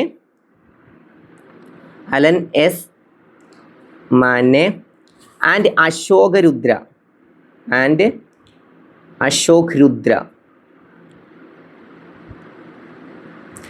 Allen S Manne and Ashok Rudra model എന്നറിയപ്പെടുന്ന പഞ്ചവത്സര പദ്ധതിയാണ് നാലാം പഞ്ചവത്സര പദ്ധതി. പിന്നെ അഞ്ചാം പഞ്ചവത്സര പദ്ധതി എന്താണ്? ദർ മോഡൽ എന്നറിയപ്പെടുന്ന ഏക പഞ്ചവത്സര പദ്ധതി. ദർ മോഡൽ എന്നറിയപ്പെടുന്ന പൂർത്തിയാവാത്ത ഏക പഞ്ചവത്സര പദ്ധതിയാണ് ദർ മോഡൽ എന്നറിയപ്പെടുന്ന പഞ്ചവത്സര പദ്ധതി. ഓക്കെ, ദർ മോഡൽ എന്നറിയപ്പെടുന്ന പഞ്ചവത്സര പദ്ധതി ഏതെന്ന് ചോദിച്ചാലും പൂർത്തിയാവാത്ത ഏക പഞ്ചവത്സര പദ്ധതി ഏതെന്ന് ചോദിച്ചാലും ഏതാണ്? അഞ്ചാം പഞ്ചവത്സര പദ്ധതിയാണ്. അഞ്ചാം പഞ്ചവത്സര പദ്ധതി. അതിലായിരുന്നു ഗരീബി ഹട്ടാവോ അല്ലെ? പ്രശസ്തമായ ഗരീബി ഹട്ടാവോ എന്ന മുദ്രാവാക്യം ഏത് പഞ്ചവത്സര പദ്ധതികളുമായി ബന്ധപ്പെട്ടതാണെന്ന് ചോദിച്ചാൽ ഏതാണ്? അഞ്ചാം പഞ്ചവത്സര പദ്ധതി. ദാരിദ്ര്യ നിർമ്മാർജ്ജനം ലക്ഷ്യമിട്ട പഞ്ചവത്സര പദ്ധതിയാണ് അഞ്ചാം പഞ്ചവത്സര പദ്ധതി. ഓക്കെ, ഇനി ആറാം പഞ്ചവത്സര പദ്ധതി. രണ്ടാമത്തെ ബാങ്ക് ദേശസാൽക്കരണം നടന്നത് ആറാം പഞ്ചവത്സര പദ്ധതിയിലാണ്. ആറാം പഞ്ചവത്സര പദ്ധതിയിലാണ് രണ്ടാമത് ബാങ്ക് ദേശസാൽക്കരണം നടന്നത്. അപ്പോൾ ഒന്നാമത് ബാങ്ക് ദേശസാൽക്കരണം നടന്ന എപ്പോഴാണ്? അത് നാലാം പഞ്ചവത്സര പദ്ധതിയിലാണ്. അപ്പോൾ ഒന്നാമത് ബാങ്ക് ദേശസാൽക്കരണം നാലാം പഞ്ചവത്സര പദ്ധതി, രണ്ടാമത് ബാങ്ക് ദേശസാൽക്കരണം ആറാം പഞ്ചവത്സര പദ്ധതി. ഓക്കെ, പിന്നെ നമുക്ക് പ്രധാനമായിട്ടും പഠിച്ചിരിക്കേണ്ട ഒരു പഞ്ചവത്സര പദ്ധതിയാണ് എട്ടാം പഞ്ചവത്സര പദ്ധതി. എട്ടാം പഞ്ചവത്സര പദ്ധതി എന്ത് പേരിലാണ് അറിയപ്പെടുന്നത്? റാവു മൻമോഹൻ മോഡൽ അല്ലേ? റാവു മൻമോഹൻ മോഡൽ എന്നറിയപ്പെടുന്ന പഞ്ചവത്സര പദ്ധതിയാണ് എട്ടാം പഞ്ചവത്സര പദ്ധതി. റാവു മൻമോഹൻ മോഡൽ എന്നറിയപ്പെടുന്ന പഞ്ചവത്സര പദ്ധതിയാണ് എട്ടാം പഞ്ചവത്സര പദ്ധതി. പിന്നെ ജനകീയ പദ്ധതി എന്നറിയപ്പെടുന്ന ഏതാണ്? ഒമ്പതാം പഞ്ചവത്സര പദ്ധതിയാണ് ജനകീയ പദ്ധതി എന്നറിയപ്പെടുന്നത്. ഓക്കെ, ജനകീയ പദ്ധതി എന്നറിയപ്പെടുന്നത് ഒമ്പതാം പഞ്ചവത്സര പദ്ധതി. പത്താം പഞ്ചവത്സര പദ്ധതി എന്താണ്? പത്താം പഞ്ചവത്സര പദ്ധതി കേരള മോഡൽ എന്നറിയപ്പെടുന്ന പഞ്ചവത്സര പദ്ധതിയാണ് പത്താം പഞ്ചവത്സര പദ്ധതി. കേരള മോഡൽ എന്നറിയപ്പെടുന്നത് പത്താം പഞ്ചവത്സര പദ്ധതിയാണ്. കേരള മോഡൽ പത്താം പഞ്ചവത്സര പദ്ധതി. പിന്നെ 11 എന്താണ്? ഏറ്റവും വിജയകരമായ പഞ്ചവത്സര പദ്ധതിയാണ് 11ാം പഞ്ചവത്സര പദ്ധതി അല്ലേ? ഏറ്റവും വിജയകരമായ പഞ്ചവത്സര പദ്ധതി ഏതെന്ന് ചോദിച്ചാൽ ഏതാണ്? 11ാം പഞ്ചവത്സര പദ്ധതി. ഓക്കെ, ഏറ്റവും വിജയകരമായ പഞ്ചവത്സര പദ്ധതിയാണ് 11ാം പഞ്ചവത്സര പദ്ധതി. എന്തായിരുന്നു? സമഗ്ര വികസനം ലക്ഷ്യമിട്ടതാണ് അല്ലേ? സമഗ്ര വികസനം ലക്ഷ്യം എന്താണെന്ന് ചോദിച്ചാൽ സമഗ്ര വികസനം. അതുപോലെ തന്നെ 12ാം പഞ്ചവത്സര പദ്ധതിയുടെ ലക്ഷ്യം എന്താണെന്ന് ചോദിച്ചാൽ സുസ്ഥിര വികസനം. ഓക്കെ, സുസ്ഥിര വികസനം. അവസാനത്തെ പഞ്ചവത്സര പദ്ധതി ഏതാന്ന് ചോദിച്ചാലും ഏതാണ്? 12ാം പഞ്ചവത്സര പദ്ധതിയാണ്. ഓക്കെ, പഞ്ചവത്സര പദ്ധതി അവസാന പഞ്ചവത്സര പദ്ധതിയാണ് 12ാം പഞ്ചവത്സര പദ്ധതി. ഓക്കെ, 12 പഞ്ചവത്സര പദ്ധതികളാണ്. അപ്പോൾ മെയിനായിട്ട് ഇത്ര കാര്യങ്ങൾ എന്തായാലും ഒന്ന് അറിഞ്ഞിരിക്കുക കേട്ടോ. ഓക്കെ, ഏതാണ്? ഒന്നാമത്തെ എന്ത് പേരിലാണ് അറിയപ്പെടുന്നത്? ഒന്നാമത്തെ ഹരോൾഡ് ഡോമർ മാതൃക, രണ്ടാമത്തെ മഹലനോബിസ് മാതൃക, മൂന്നാമത്തെ ഗാഡ്ഗിൽ മോഡൽ, പിന്നെ അലൻ എസ് മാന ആൻഡ് അശോക് രുദ്ര മോഡൽ, പിന്നെ 5 ദർ മോഡൽ, പിന്നെ 8 ഏതാണ്? 8 എന്ത് പേരിലാണ് അറിയപ്പെടുന്നത്? റാവു മൻമോഹൻ മോഡൽ. 9 എന്താണ്? ജനകീയ പദ്ധതി എന്നറിയപ്പെടുന്നത് 9ാം പഞ്ചവത്സര പദ്ധതിയാണ്. 10ാം പഞ്ചവത്സര പദ്ധതി എന്ത് പേരിലാണ്? 10ാം പഞ്ചവത്സര പദ്ധതി എന്താണ്? 10ാം പഞ്ചവത്സര പദ്ധതി കേരള മോഡൽ എന്നറിയപ്പെടുന്നു. 11ാം പഞ്ചവത്സര പദ്ധതിയാണ് ഏറ്റവും വിജയകരമായ പഞ്ചവത്സര പദ്ധതി. എന്താണ്? സമഗ്ര വികസനമാണ് ലക്ഷ്യമിട്ടത്. 12ാം പഞ്ചവത്സര പദ്ധതി സുസ്ഥിര വികസനമാണ് ലക്ഷ്യമിട്ടത്. അപ്പോൾ അത്ര കാര്യങ്ങൾ ജസ്റ്റ് ഒന്ന് അറിഞ്ഞിരിക്കുക കേട്ടോ. ഓക്കെ, അപ്പോൾ നമുക്ക് അടുത്തത് നോക്കാം. താഴെ കൊടുത്തിരിക്കുന്നതിൽ തെറ്റായ ജോഡി കണ്ടെത്തുക. തെറ്റായ ജോഡി കണ്ടെത്തുക. അലുമിനിയം ബോക്സൈറ്റ്, അലുമിനിയത്തിന്റെ അയിരാണ് ബോക്സൈറ്റ്, അപ്പോൾ അത് ശരിയാണ്. ഇരുമ്പ് ഹേമറ്റൈറ്റ്, അയണിന്റെ അയിരാണ് ഹേമറ്റൈറ്റ്. കോപ്പർ സിന്നബാർ, അതെന്താണ്? തെറ്റാണ്. കോപ്പറിന്റെ അയിര് ഏതാണ്? കോപ്പറിന്റെ അയിര് ഏതാണ്? കോപ്പറിന്റെ അയിരുകൾ നമുക്ക് ഇന്നത്തെ ക്ലാസ്സിൽ എന്തായാലും സെറ്റ് ആക്കി ഇട്ടു കേട്ടോ. ഓക്കെ, എല്ലാം ഇപ്പോൾ പറയുന്ന കാര്യങ്ങളൊക്കെ ഒന്ന് കവർ ചെയ്തെടുക്കുന്നില്ലേ? എഴുതി വെക്കണേ. ഞാൻ പറയുന്ന എക്സ്ട്രാ കാര്യങ്ങൾ എന്തെങ്കിലും ഉണ്ടെങ്കിൽ തീർച്ചയായിട്ടും എഴുതി വെക്കണം. അറിയാത്ത പോയിന്റ്സ് ഏതെങ്കിലും കേട്ടാൽ തീർച്ചയായിട്ടും നിങ്ങൾ എഴുതി വെക്കണം. ഓക്കെ, അപ്പോൾ ഏതാണ്? കോപ്പറിന്റെ അയിര് ഏതാണ്? കുപ്രൈറ്റ് അല്ലേ? കോപ്പറിന്റെ അയിര് കുപ്രൈറ്റും അതുപോലെ തന്നെ മാലക്കൈറ്റുമാണ്. കോപ്പറിന്റെ അയിരാണ് കുപ്രൈറ്റും മാലക്കൈറ്റും. ഓക്കെ, തോറിയത്തിന്റെ അയിര് മോണോസൈറ്റ്, അതും ശരിയാണ്. അപ്പോൾ നമുക്ക് അയിരുകൾ നോക്കാം. പ്രധാനപ്പെട്ട അയിരുകൾ ഏതൊക്കെയാണ്? ഒന്ന് അലുമിനിയത്തിന്റെ അയിര് ആണ് ബോക്സൈറ്റ്. അലുമിനിയത്തിന്റെ അയിരാണ് ബോക്സൈറ്റ്. അത് നമുക്ക് എങ്ങനെ ആലോചിക്കാം? അലുമിനിയം ബോക്സ് എന്ന് ആലോചിച്ചാൽ മതി. അലുമിനിയം ബോക്സ് അല്ലേ? അലുമിനിയം ബോക്സ് എന്ന് ആലോചിച്ചാൽ അത് കിട്ടും. Aluminium box. അപ്പോൾ അലുമിനിയം ബോക്സൈറ്റ്. അലുമിനിയം ബോക്സ് ആലോചിച്ചാൽ മതിയെ. Aluminium box, aluminium bauxite. രണ്ടാമത്തെ ഏതാണ്? Aluminium bauxite iron haematite. അയണിന്റെ ആണ് ഹാമറ്റൈറ്റും മാഗ്നറ്റൈറ്റും അയണിന്റെ അയിരാണ്. ഓക്കെ, ഇരുമ്പിന്റെ അയിരാണ് ഹേമറ്റൈറ്റ്, മാഗ്നറ്റൈറ്റ്. ഓക്കെ, ഇനി വേറൊരു കണക്ഷൻ കൂടി തരാം. അലുമിനിയത്തിന്റെ അയിര് ബോക്സൈറ്റ് എന്ന് ഞാൻ പറഞ്ഞു. അപ്പോൾ നമുക്ക് എങ്ങനെ കണക്ട് ചെയ്യാം? AB എന്ന് കണക്ട് ചെയ്യാം. അയണിന്റെ അയിരാണ് ഹേമറ്റൈറ്റ്, അപ്പോൾ ഹേമറ്റൈറ്റ് HI അങ്ങനെയും കണക്ട് ചെയ്യാം. Iron haematite. ഓക്കെ, അങ്ങനെ വെച്ചിട്ട് നിങ്ങൾക്ക് കണക്ഷൻ വെക്കാം. അപ്പോൾ അയണിന്റെ അയിരാണ് ഹേമറ്റൈറ്റും മാഗ്നറ്റൈറ്റും. അയണിന്റെ അയിരാണ് ഹേമറ്റൈറ്റ്, മാഗ്നറ്റൈറ്റ്. ഓക്കെ, പിന്നെ കോപ്പറിന്റെ അയിരാണ് കുപ്രൈറ്റ്. കോപ്പറിന്റെ അയിരാണ് കുപ്രൈറ്റും, കോപ്പറിന്റെ അയിര് കുപ്രൈറ്റും മാലക്കൈറ്റുമാണ്. കോപ്പറിന്റെ അയിര് കുപ്രൈറ്റും മാലക്കൈറ്റും, കുപ്രൈറ്റും മാലക്കൈറ്റും. ഓക്കെ, കോപ്പർ കുപ്രൈറ്റ് അതിൽ തന്നെ നമുക്ക് കിട്ടും അല്ലെ? കോപ്പർ കുപ്രൈറ്റ് അതിൽ തന്നെ കിട്ടും. പിന്നെ കോപ്പറിന്റെ മാല എന്ന് ആലോചിച്ചാൽ പോരെ നമുക്ക്? കോപ്പറിന്റെ മാല എന്ന് ആലോചിച്ചാൽ നമുക്ക് എന്തും കിട്ടും? കോപ്പറിന്റെ മാലക്കൈറ്റ് എന്നുള്ളതും കോപ്പറിന്റെ അയിരാണെന്ന് നമുക്ക് കിട്ടും. ഓക്കെ, തോറിയത്തിന്റെ അയിര് ഏതാണ്? തോറിയത്തിന്റെ അയിര് മോണോസൈറ്റ് ആണ്. Thorium monazite. അപ്പൊ ഇങ്ങനെയുള്ളൊരു ഉച്ചാരണം വരുന്നത് ഒറ്റ ഒന്നല്ലേ ഇപ്പൊ നമ്മൾ പഠിച്ചിട്ടുള്ളൂ? Thorium monazite. അപ്പൊ ഓക്കെ, തോറിയം മോണോസൈറ്റ്. തോറിയം എന്താണ്? മോണോസൈറ്റ്. മെർക്കുറിയുടെ അയിരാണ് സിന്നബാർ. ഓക്കെ, മെർക്കുറിയുടെ അയിരാണ് സിന്നബാർ. അത് നമുക്ക് എങ്ങനെ കണക്ട് ചെയ്യാം? സൗരയൂഥത്തിലെ ഏറ്റവും ചെറിയ ഗ്രഹം ഏതാണ്? സൗരയൂഥത്തിലെ ഏറ്റവും ചെറിയ ഗ്രഹം ഏതാണ്? മെർക്കുറിയാണ്.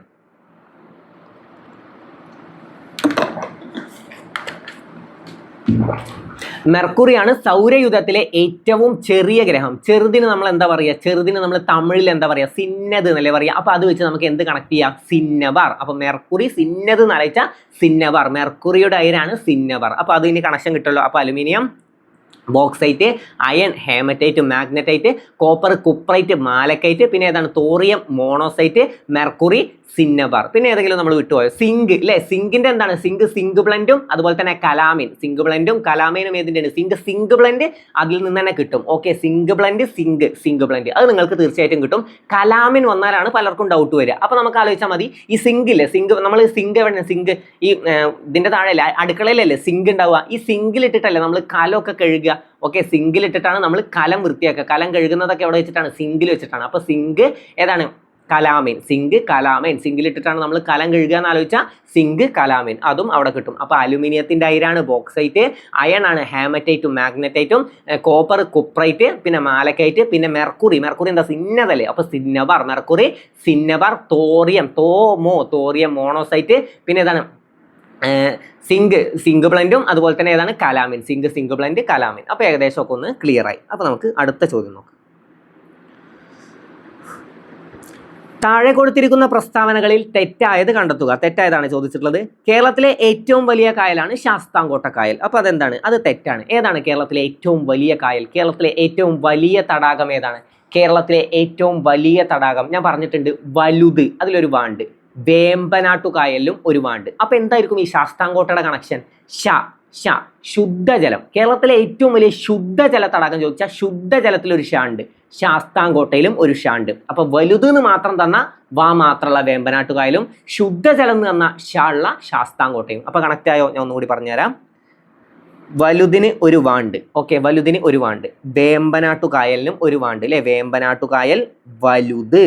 ഓക്കെ, ഏറ്റവും വലിയ ശുദ്ധജല തടാകം എന്ന് ചോദിച്ചാൽ ശുദ്ധജലത്തിന് ഒരു ഉണ്ട്, ശാസ്താംകോട്ടക്കും ഒരു ഉണ്ട്. അപ്പൊ വെച്ചിട്ടും കണക്ട് ചെയ്യാം. അപ്പൊ ഓക്കെ ആണല്ലോ. അപ്പൊ കേരളത്തിലെ ഏറ്റവും വലിയ കായൽ ഏതാണ്? വേമ്പനാട്ടുകായലാണ്. അപ്പൊ അതിന്റെ അർത്ഥം എന്താ? ഒന്നാമത്തെ ഓപ്ഷൻ തെറ്റാണ്. ഓക്കെ, കായലുകളുടെ രാജ്ഞി എന്നറിയപ്പെടുന്ന കായലാണ് ശാസ്താംകോട്ട കായൽ. ഓക്കെ, കായലുകളുടെ രാജ്ഞി എന്നറിയപ്പെടുന്നതും ശാസ്താംകോട്ട കായലാണ്. അപ്പൊ എന്താണ്? കായലുകളുടെ രാജ്ഞി എന്നറിയപ്പെടുന്നത് ശാസ്താംകോട്ട കായലാണ്. ഇനി അതും കണക്ട് ചെയ്യാൻ ഒരു കാര്യം പറഞ്ഞു തരട്ടെ. കോട്ട, ശാസ്താംകോട്ട, ഈ രാജ്ഞിമാരൊക്കെ എവിടെ ഉണ്ടാവുക? രാജാവിന്റെ കോട്ടയിലാണ് അല്ലെ, രാജാവിന്റെ കോട്ടയിലാണ് രാജ്ഞിമാരൊക്കെ ഉണ്ടാവുക എന്ന് വെച്ച് കണക്ട് ചെയ്ത് നമുക്ക് എന്ത് കിട്ടും? ശാസ്താംകോട്ട കായൽ. കോട്ട രാജ്ഞി, കോട്ട രാജ്ഞി. അപ്പൊ കായലുകളുടെ രാജ്ഞി എന്നറിയപ്പെടുന്ന ഏതാണ്? ശാസ്താംകോട്ട കായൽ. പിന്നെ പെരുമൺ തീവണ്ടി ദുരന്തം നടന്നത് വേമ്പനാട്ടുകായലിലാണ്. അതും എന്താണ്? തെറ്റാണ്. പെരുമൺ തീവണ്ടി ദുരന്തം നടന്നത് അഷ്ടമുടി കായലിലാണ്. 1988 അഷ്ടമുടി കായലിലാണ് പെരുമൺ തീവണ്ടി ദുരന്തം നടന്നത്. അപ്പോൾ 1ഉം 3ഉമാണ് തെറ്റ്. 1ഉം 3ഉം തെറ്റ്. അപ്പോൾ ഓപ്ഷൻ സി ആണ് നമ്മുടെ ഉത്തരം. 1ഉം 3ഉം തെറ്റാണ്. എന്താണ്? കേരളത്തിലെ ഏറ്റവും വലിയ കായലാണ് വേമ്പനാട്ടുകായൽ. ഓക്കെ, വേമ്പനാട്ടുകായലാണ് കേരളത്തിലെ ഏറ്റവും വലിയ കായൽ. ഇന്ത്യയിലെ ഏറ്റവും നീളം കൂടിയ കായൽ ഏതെന്ന് ചോദിച്ചാലും വേമ്പനാട്ടുകായലാണ്. ഇന്ത്യയിലെ ഏറ്റവും നീളം കൂടിയത്, വലുതല്ല, ഇന്ത്യയിലെ ഏറ്റവും നീളം കൂടിയ കായൽ. ഓക്കെ, ഏറ്റവും വലുത് ചിൽക്ക തടാകമാണ്. ഇന്ത്യയിലെ ഏറ്റവും നീളം കൂടിയ കായൽ ഏതാന്ന് ചോദിച്ചാൽ ഇന്ത്യയിലെ ഏതാണ്? വേമ്പനാട്ടുകായലാണ്. പിന്നെ റംസാർ പട്ടികയിൽ ഉൾപ്പെട്ട കേരളത്തിലെ കായലുകൾ ഏതൊക്കെയെന്ന് ചോദിച്ചാൽ അതിലും നമ്മുടെ വേമ്പനാട്ടുകായലുണ്ട്. വേമ്പനാട്ടുകായൽ, ശാസ്താംകോട്ട കായൽ, അഷ്ടമുടി കായൽ, ഇത് മൂന്നുമാണ് റംസാർ പട്ടികയിൽ ഉൾപ്പെട്ടത്. ഇത് മൂന്നും ഏത് വർഷമാണ് റംസാർ പട്ടികയിൽ ഉൾപ്പെട്ടതെന്ന് ചോദിച്ചാൽ 2002ലാണ്. ഓക്കെ, 2002ലാണ്. അപ്പൊ വേമ്പനാട്ടുകായലാണ് കേരളത്തിലെ ഏറ്റവും വലിയ കായൽ. റംസാർ പട്ടികയിൽ ഉൾപ്പെടുന്ന കായലാണ്. ഇന്ത്യയിലെ ഏറ്റവും നീളം കൂടിയ കായൽ. ഇന്ത്യയിലെ ഏറ്റവും നീളം കൂടിയ കായലാണ് ഏത്? വേമ്പനാട്ടുകായൽ. ഓക്കെ, ഇന്ത്യയിലെ ഏറ്റവും വലിയ രണ്ടാമത്തെ തണ്ണീർത്തടമാണ് വേമ്പനാട്ടുകായൽ. ഇന്ത്യയിലെ ഏറ്റവും വലിയ രണ്ടാമത്തെ തണ്ണീർത്തടമാണ് വേമ്പനാട്ടുകായൽ. വേമ്പനാട്ടുകായൽ അത്രയും അറിഞ്ഞു വെക്കണേ. പിന്നെ ശാസ്താംകോട്ട കായൽ ഞാൻ പറഞ്ഞു, ഏറ്റവും വലിയ ശുദ്ധജല തടാകം, ശുദ്ധജലം ഷാണ്ട്, ശാസ്താംകോട്ടക്കും ഒരു ഷാണ്ട്. പിന്നെ ഞാൻ പറഞ്ഞു കായലുകളുടെ രാജ്ഞി എന്നറിയപ്പെടുന്ന കായലാണ് ശാസ്താംകോട്ട കായൽ. കായലുകളുടെ രാജ്ഞിയാണ്. അപ്പൊ രാജ്ഞി എവിടെ ഉണ്ടാവുക? രാജാവിന്റെ കോട്ടയിലാണ് രാജ്ഞി ഉണ്ടാവുക അല്ലെ. രാജാവിന്റെ കോട്ടയിലാണ് ആരുണ്ടാവുക? രാജ്ഞി ഉണ്ടാവുക. അപ്പൊ രാജ്ഞി എവിടെ ഉണ്ടാവുക? രാജാവിന്റെ കോട്ടയിലാണ് ഉണ്ടാവുക. അപ്പൊ കോട്ട വെച്ച് കണക്ട് ചെയ്യാലോ. അപ്പൊ രാജാവിന്റെ കോട്ടയിലാണ് രാജ്ഞി ഉണ്ടാവുക. ഇനി വേറൊന്നുണ്ട്, എഫ് ആകൃതിയിൽ, ഇംഗ്ലീഷ് അക്ഷരമാലയിലെ എഫ് ആകൃതിയിൽ കാണപ്പെടുന്ന കേരളത്തിലെ കായൽ ഏതാണ്? അതും ശാസ്താംകോട്ട കായലാണ്. ഞാൻ പറഞ്ഞു കോട്ട വെച്ച് കണക്ട് ചെയ്യണം. കോട്ടക്ക് നമ്മൾ ഇംഗ്ലീഷിൽ എന്ത് പറയും? ഫോർട്ട്. അപ്പൊ ഈ ഫോർട്ടിൽ നിന്നും നമുക്ക് എഫ് എടുക്കാലോ. അപ്പൊ എഫ് ആകൃതിയിൽ കാണപ്പെടുന്നതെന്ന് ആലോചിച്ചാൽ കോട്ട എന്ന് കണ്ട എഫ് കണക്ട് ചെയ്തോ, ഫോർട്ട്, കോട്ട. ഓക്കെ, കോട്ട, രാജാവിന്റെ കോട്ട. അപ്പൊ കായലുകളുടെ രാജ്ഞി എന്നറിയപ്പെടുന്നത് ശാസ്താംകോട്ട കായൽ, എഫ് ആകൃതിയിൽ കാണപ്പെടുന്നതും ശാസ്താംകോട്ട കായൽ. ഓക്കെ, പിന്നെ അഷ്ടമുടി കായൽ എന്താണ്? Gateway to the backwaters of Kerala എന്നറിയപ്പെടുന്ന ഏതാന്ന് ചോദിച്ചാൽ അത് ഏതാണ്? അഷ്ടമുടി കായലാണ്. Gateway to the backwaters of Kerala എന്നറിയപ്പെടുന്നത് അഷ്ടമുടി കായലാണ്. ഏതാണ്? അഷ്ടമുടി കായലാണ്. Gateway to the backwaters of Kerala എന്നറിയപ്പെടുന്നത് ഏതാണ്? അഷ്ടമുടി കായലാണ്. മുടി ബാക്കിലല്ലേ ഉണ്ടാവുക? നമുക്ക് പെണ്ണുങ്ങളുടെ മുടിയൊക്കെ ഇങ്ങനെ ബാക്ക് കിട്ടും. ഒരുപാട് മുടി വളർത്തിയ ആൾക്കാർ ഇങ്ങനെ മുമ്പ് കിട്ടി കിടക്കില്ലല്ലോ പ്രേതത്തിന്റെ പോലെ. എങ്ങനെയാണ്? ബാക്ക് കണ്ടുണ്ട്. അപ്പൊ അത് വെച്ചിട്ട് എന്ത് കണക്ട് ചെയ്യുക? ബാക്ക് വാട്ടേഴ്സ് ഓഫ് കേരള അല്ലെ. ബാക്ക് വാട്ടർ, ബാക്ക് വെച്ച് കണക്ട് ചെയ്യുന്നത്. ജസ്റ്റ് ആ ബാക്ക് വേർഡ് ആലോചിച്ച് വെച്ചാൽ മതി. അഷ്ടമുടി, മുടി വെച്ച് കണക്ട് ചെയ്യാനാണ്. മുടി വെച്ചിട്ട് വേറൊരു കണക്ഷൻ കൂടി പറഞ്ഞുതരാം. എന്താണ്? പനയോല, നീരാളി എന്നിവയുടെ ആകൃതിയിൽ കാണപ്പെടുന്ന കായൽ ഏതെന്ന് ചോദിച്ചാലും ഏതാണ്? അഷ്ടമുടി കായലാണ്. പനയോല, നീരാളി എന്നിവയുടെ ആകൃതിയിൽ കാണപ്പെടുന്നതും ഏതാണ്? അഷ്ടമുടി കായലാണ്. ഓക്കെ, അഷ്ടമുടി കായലാണ് പനയോല, നീരാളി എന്നിവയുടെ ആകൃതിയിൽ കാണപ്പെടുന്നത്. പിന്നെ ഇമ്പോർട്ടന്റ് ആയിട്ട് ചോദിക്കും, പെരുമൺ തീവണ്ടി ദുരന്തം നടന്നത് ഏതു കായലിലാണെന്ന് ചോദിച്ചാൽ ഏതാണ്? അഷ്ടമുടി കായലാണ്. പെരുമൺ തീവണ്ടി ദുരന്തം നടന്നത് അഷ്ടമുടി കായലിലാണ്. പെരുമൺ തീവണ്ടി ദുരന്തം നടന്നത് അഷ്ടമുടി കായലാണ്. കേരളത്തിലെ ആകെ കായലുകളുടെ എണ്ണം എത്രയാണ്? 34 കായലുകളാണ് കേരളത്തിൽ ആകെ ഉള്ളത്. അതിൽ കടലുമായി ബന്ധമുള്ളത് 27 ശുദ്ധജല തടാകങ്ങൾ 7 ഓക്കെ, ശുദ്ധജല തടാകങ്ങളുടെ എണ്ണം ചോദിക്കും. 7 ശുദ്ധജല തടാകങ്ങളാണ് കേരളത്തിലുള്ളത്. 34 തടാകങ്ങളാണ് ടോട്ടൽ ആയിട്ടുള്ളത്. അതിൽ 27 കടലുമായിട്ട് ബന്ധമുള്ളതാണ്. ഓക്കെ, അപ്പൊ അത്ര കാര്യങ്ങൾ ഓക്കെയാണ്. അപ്പം കായലുകളുടെ രാജ്ഞി ഏതാണ്? ശാസ്താംകോട്ട. എഫ് ആകൃതിയിൽ കാണപ്പെടുന്നതും Sasthamkotta. Gateway to the backwaters of Kerala എന്നറിയപ്പെടുന്ന ഏതാണെന്ന് ചോദിച്ചാൽ അഷ്ടമുടി കായൽ. പിന്നെ ഏതാണ്? പനയോല, നീരാളി എന്നിവയുടെ ആകൃതിയിൽ. പനയോല അത് വെച്ച് കണക്ട് ചെയ്തോ. പനയോല ഇതുണ്ടോ? പന ഓക്കെ. പന ഓല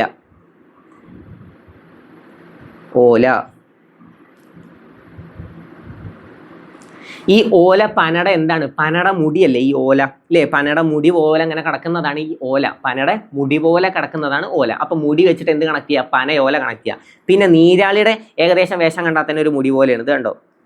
ഇതിങ്ങനെ നോക്കിയാൽ തന്നെ ഇത് മുടി കിടക്കുന്ന പോലല്ലേ? ഓക്കെ. അപ്പൊ നീരാളി ഏതാണ്? മുടി. ഓക്കെ. അഷ്ടമുടി ഏതാണ്? പനയോല, നീരാളി എന്നിവയുടെ ആകൃതിയിൽ കാണപ്പെടുന്നത്. ഹൃദയത്തിന്റെ ആകൃതിയിൽ ഏതാണ്? ഹൃദയത്തിന്റെ ആകൃതിയിലാണ് മേപ്പടി തടാകം. മേപ്പടി തടാകമാണ് ഹൃദയത്തിന്റെ ആകൃതിയിൽ. ആകൃതികൾ പഠിച്ചു വെക്കണം, ചോദ്യം വരാറുണ്ട്. ചിലപ്പോൾ ബോക്സ് ആയിട്ട് നിങ്ങൾക്ക് ചോദിക്കും. ഹൃദയത്തിന്റെ ആകൃതിയിൽ കാണപ്പെടുന്ന കായൽ ഏതാന്ന് ചോദിച്ചാൽ മേപ്പടി തടാകം. ഓക്കെ. പിന്നെ ഏതാണ്? ഇന്ത്യയുടെ ആകൃതിയിൽ, അല്ലേ? ഇന്ത്യയുടെ ഭൂപടത്തിന്റെ ആകൃതിയിൽ കാണപ്പെടുന്ന ഏതാന്ന് ചോദിച്ചാൽ പൂക്കോട് തടാകം. ഏതാണ്? പൂക്കോട് തടാകം. കേരളത്തിൽ ഏറ്റവും ഉയരത്തിൽ സ്ഥിതി ചെയ്യുന്ന തടാകം ഏതാന്ന് ചോദിച്ചാലും പൂക്കോട് തടാകം. കേരളത്തിൽ ഏറ്റവും ചെറിയ ശുദ്ധജല തടാകം ഏതെന്ന് ചോദിച്ചാലും, കേരളത്തിൽ ഏറ്റവും ചെറിയ തടാകം ഏതെന്ന് ചോദിച്ചാലും ഏതാണ്? പൂക്കോട് തടാകം. പൂക്കോട് തടാകം സ്ഥിതി ചെയ്യുന്ന ജില്ല വയനാടാണ്. അപ്പൊ ഏറ്റവും ഉയരത്തിൽ സ്ഥിതി ചെയ്യുന്ന ഏതാണ്? പൂക്കോട് തടാകമാണ്. ഏറ്റവും ചെറുതും ഏതാണ്? പൂക്കോട് തടാകം. ഓക്കെ. ഏറ്റവും ചെറിയ ശുദ്ധജല തടാകം ചോദിച്ചാലും പൂക്കോട് തടാകം. എന്തിന്റെ ആകൃതിയിലാണ്? ഇന്ത്യയുടെ ആകൃതിയിലാണ് പൂക്കോട് തടാകം. ഹൃദയത്തിന്റെ ആകൃതിയിലാണ് മേപ്പടി തടാകം. എഫ് ആകൃതിയിലാണ് ശാസ്താംകോട്ട കായൽ. പനയോല, നീരാളി എന്നിവയുടെ ആകൃതിയിലാണ് ഏതാണ്? അഷ്ടമുടി കായൽ. പെരുമൺ തീവണ്ടി ദുരന്തം നടന്നത് അഷ്ടമുടി കായലിലാണ്. ഓക്കെ. പിന്നെ ശ്രീനാരായണ ഗുരു വള്ളംകളി നടക്കുന്നത് എവിടെയാണ്? ശ്രീനാരായണ ഗുരു വള്ളംകളി നടക്കുന്നത് കന്നേറ്റി കായലാണ്. അപ്പൊ അങ്ങനെ ആലോചിച്ചാൽ മതി. ശ്രീനാരായണ ഗുരു കന്നുകാലികൾക്കുള്ള തീറ്റ ഏറ്റിട്ട് ഇങ്ങനെ പോകുന്നത് ആലോചിച്ചാൽ മതി. തീറ്റ ഏറ്റി പോണത്. ഓക്കെ. തലയിൽ ഏറ്റി ഇങ്ങനെ പോകില്ല. അപ്പോൾ കന്നുകാലി തീറ്റ, കന്നേറ്റി. ഓക്കെ. ശ്രീനാരായണ ഗുരു വള്ളംകളി. പിന്നെ വെള്ളായണി കായലിലാണ് അയ്യങ്കാളി വള്ളംകളി നടക്കുന്നത്. അയ്യങ്കാളി എവിടെയാണ്? വെള്ളായണി കായൽ. അപ്പൊ നമുക്ക് അയ്യങ്കാളിയുടെ ഫോട്ടോ അങ്ങനെ മനസ്സിലൊന്ന് ആലോചിച്ച് നോക്കുക. അപ്പൊ തന്നെ നമ്മുടെ മനസ്സിൽ എന്ത് ചിത്രം വരുന്നത്? ഒരു വെള്ള കളർ തലപ്പാവ് വെച്ച ഒരു മനുഷ്യൻ, അല്ലേ? അയ്യങ്കാളി എന്താണ്?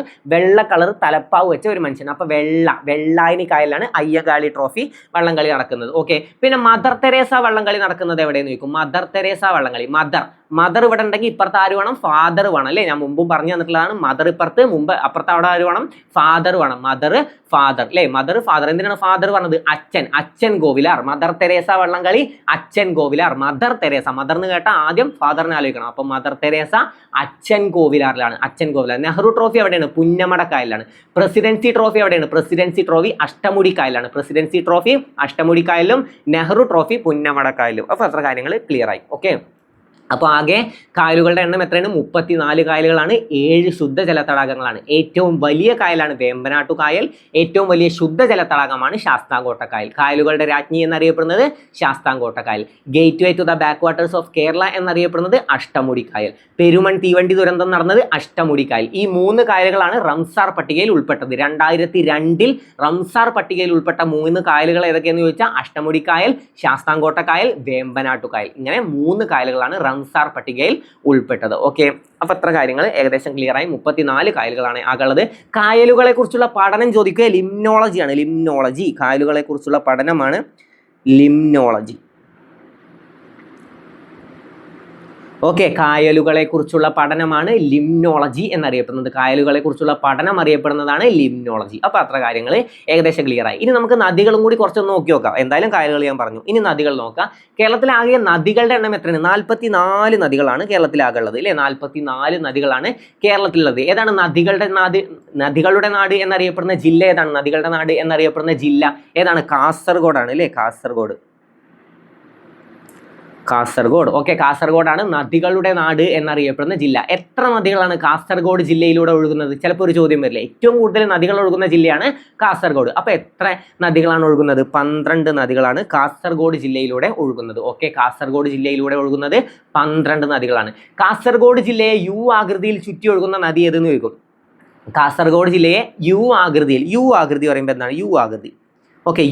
ഈ യു കണ്ട എന്തുപോലെ ഉണ്ട്? ചന്ദ്രക്കല പോലല്ലേ? ഇപ്പൊ ത് എന്ന് എഴുതുകയാണെങ്കിൽ ത്, അതിന്റെ ചന്ദ്രകലയും ഈ യു അല്ലേ? ത്, അല്ലേ?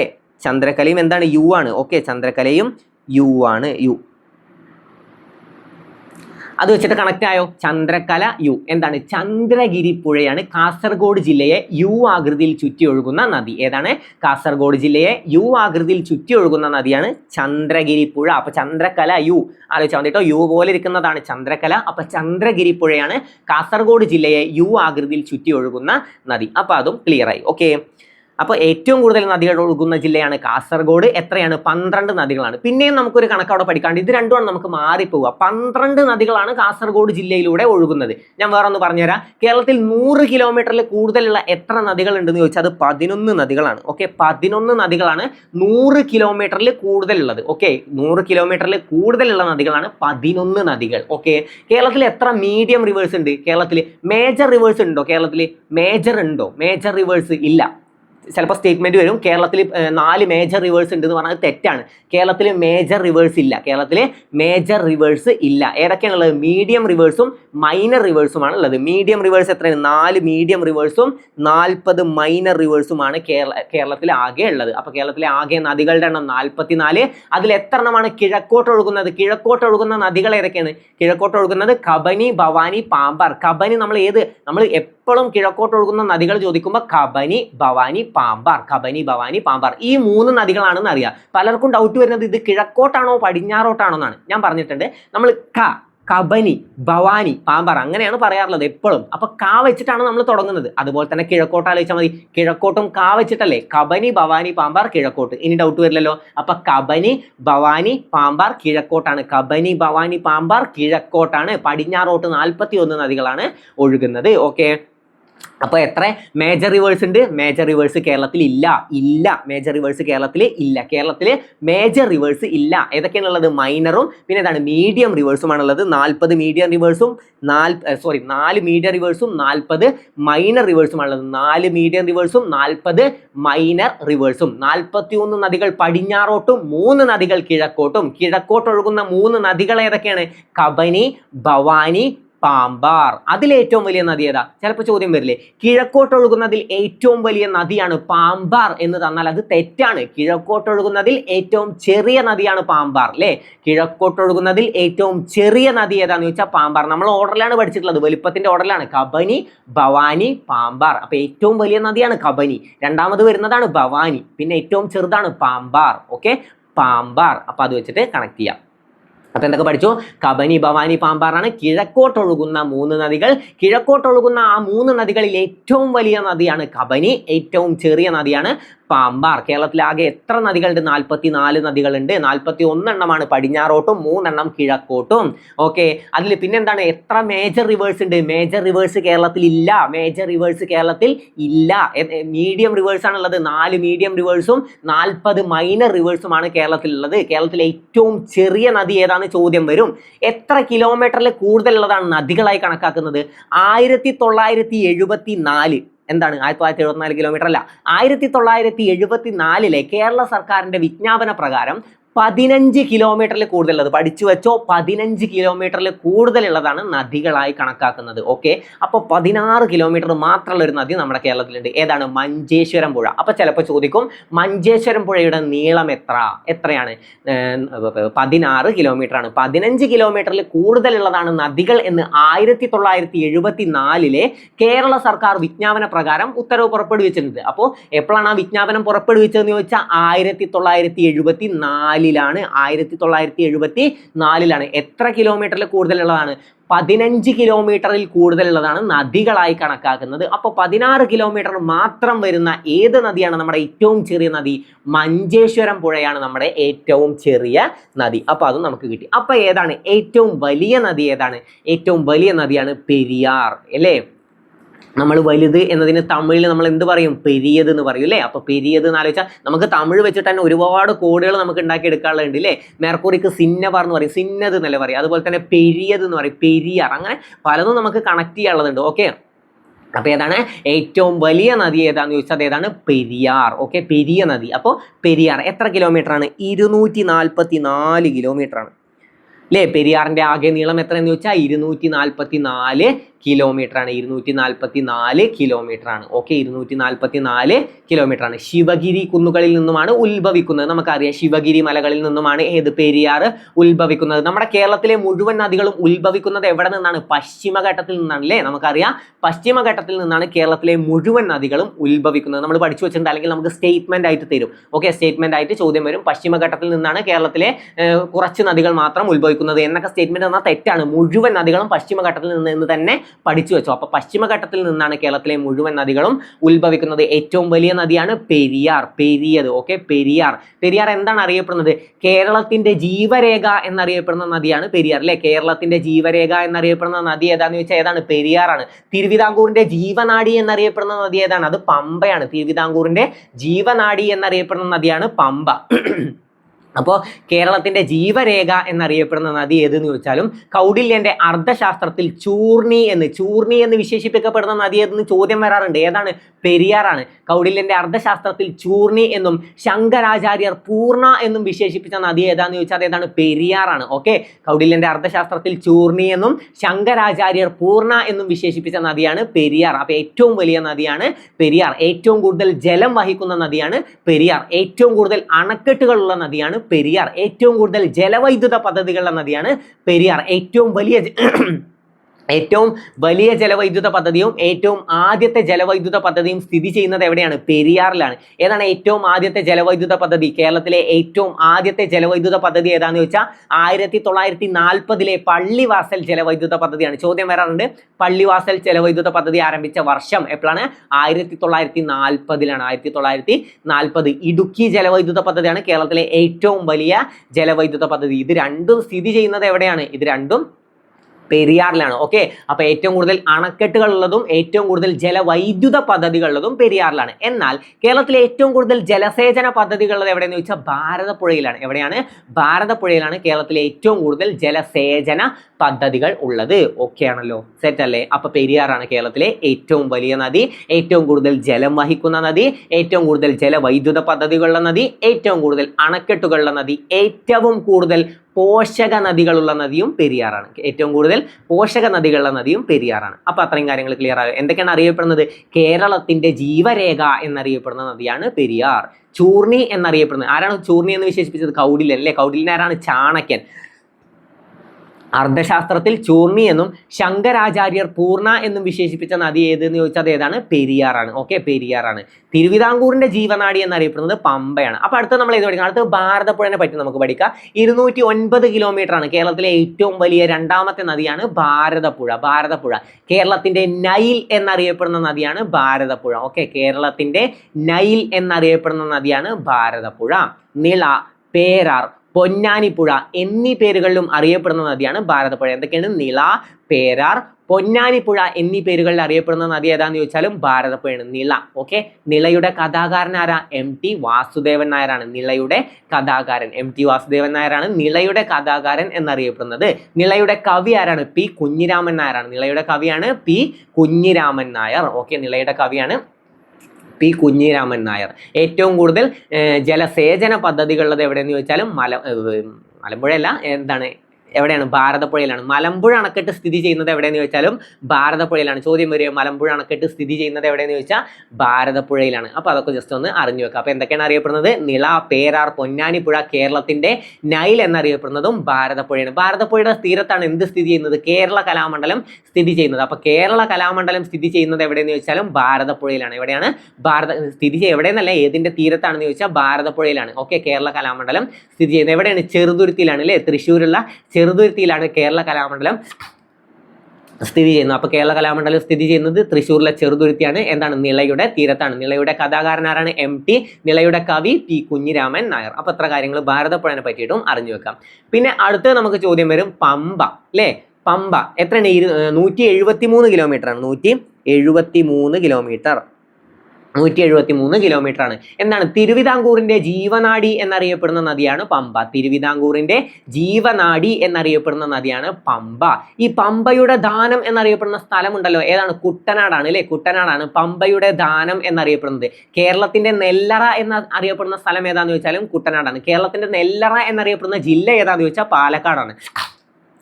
കേരളത്തിന്റെ നെതർലാൻഡ് എന്നറിയപ്പെടുന്നത് ഏതാന്ന് ചോദിച്ചാലും ഏതാണ്? കേരളത്തിന്റെ നെതർലാൻഡ് എന്നറിയപ്പെടുന്ന ഏതാ? കേരളത്തിന്റെ നെതർലാൻഡ് ഏതാ?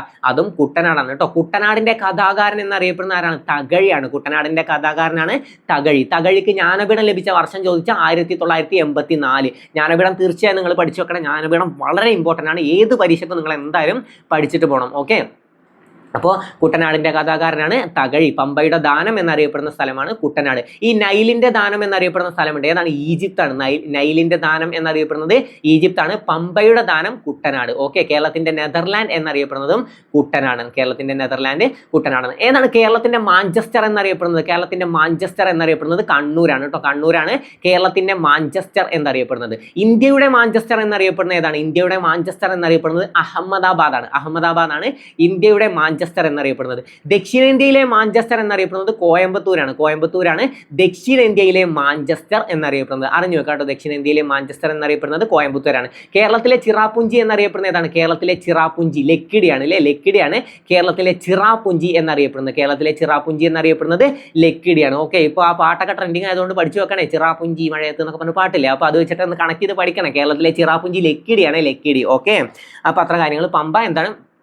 തിരുവിതാംകൂറിന്റെ ജീവനാഡി എന്നറിയപ്പെടുന്നത് പമ്പയാണ്. പിന്നെ പ്രാചീന കാലത്ത് ബാരിസ് എന്ന പേരിൽ അറിയപ്പെട്ടിരുന്ന നദി ഏതാന്ന് ചോദിച്ചാലും പമ്പയാണ്. പ്രാചീന കാലത്ത് ബാരിസ് എന്ന പേരിൽ അറിയപ്പെടുന്ന നദിയാണ് പമ്പ. ദക്ഷിണ ഭഗീരഥി എന്നറിയപ്പെടുന്ന നദിയും പമ്പയാണ്. ദക്ഷിണ ഭഗീരഥി എന്നറിയപ്പെടുന്ന നദിയും പമ്പയാണ്. എന്താണ്? തിരുവിതാംകൂറിന്റെ ജീവനാഡി എന്നറിയപ്പെടുന്നതും പമ്പയാണ്. പിന്നെ ചോദ്യം വരും, കേരളത്തിലെ പുണ്യനദി എന്ന് വിശേഷിപ്പിക്കപ്പെടുന്നത് ഏതാന്ന് ചോദിച്ചാൽ അതും പമ്പയാണ് കേട്ടോ. പമ്പയാണ് കേരളത്തിലെ പുണ്യനദി എന്ന് വിശേഷിപ്പിക്കപ്പെടുന്നത്. അപ്പോൾ ഏകദേശം അത്ര കാര്യങ്ങൾ ക്ലിയർ ആയി. ഓക്കെ, അപ്പൊ നദികൾ ഏകദേശം എത്ര കാര്യങ്ങൾ എന്തായാലും ഒന്ന് അറിഞ്ഞു വെക്കുക. പിന്നെ നമുക്ക് ചോദിക്കും, മഞ്ഞ നദി എന്നറിയപ്പെടുന്ന ഏതാന്ന് ചോദിക്കും. കേരളത്തിലെ മഞ്ഞ നദി എന്നറിയപ്പെടുന്ന ഏതാന്ന് ചോദിച്ചാൽ അത് കുറ്റ്യാടിപ്പുഴയാണ്. മഞ്ഞ നദി എന്നറിയപ്പെടുന്നത് കുറ്റ്യാടിപ്പുഴ. പിന്നെയും ചോദിക്കും, കേരളത്തിലെ ഇംഗ്ലീഷ് ചാനൽ എന്നറിയപ്പെടുന്ന നദി ഏതാന്ന് ചോദിച്ചാൽ മയ്യഴിപ്പുഴ. മയ്യഴിപ്പുഴയാണ് ഇംഗ്ലീഷ് ചാനൽ എന്നറിയപ്പെടുന്നത്. ആരാണ് മയ്യഴി ഗാന്ധി എന്നറിയപ്പെടുന്നത്?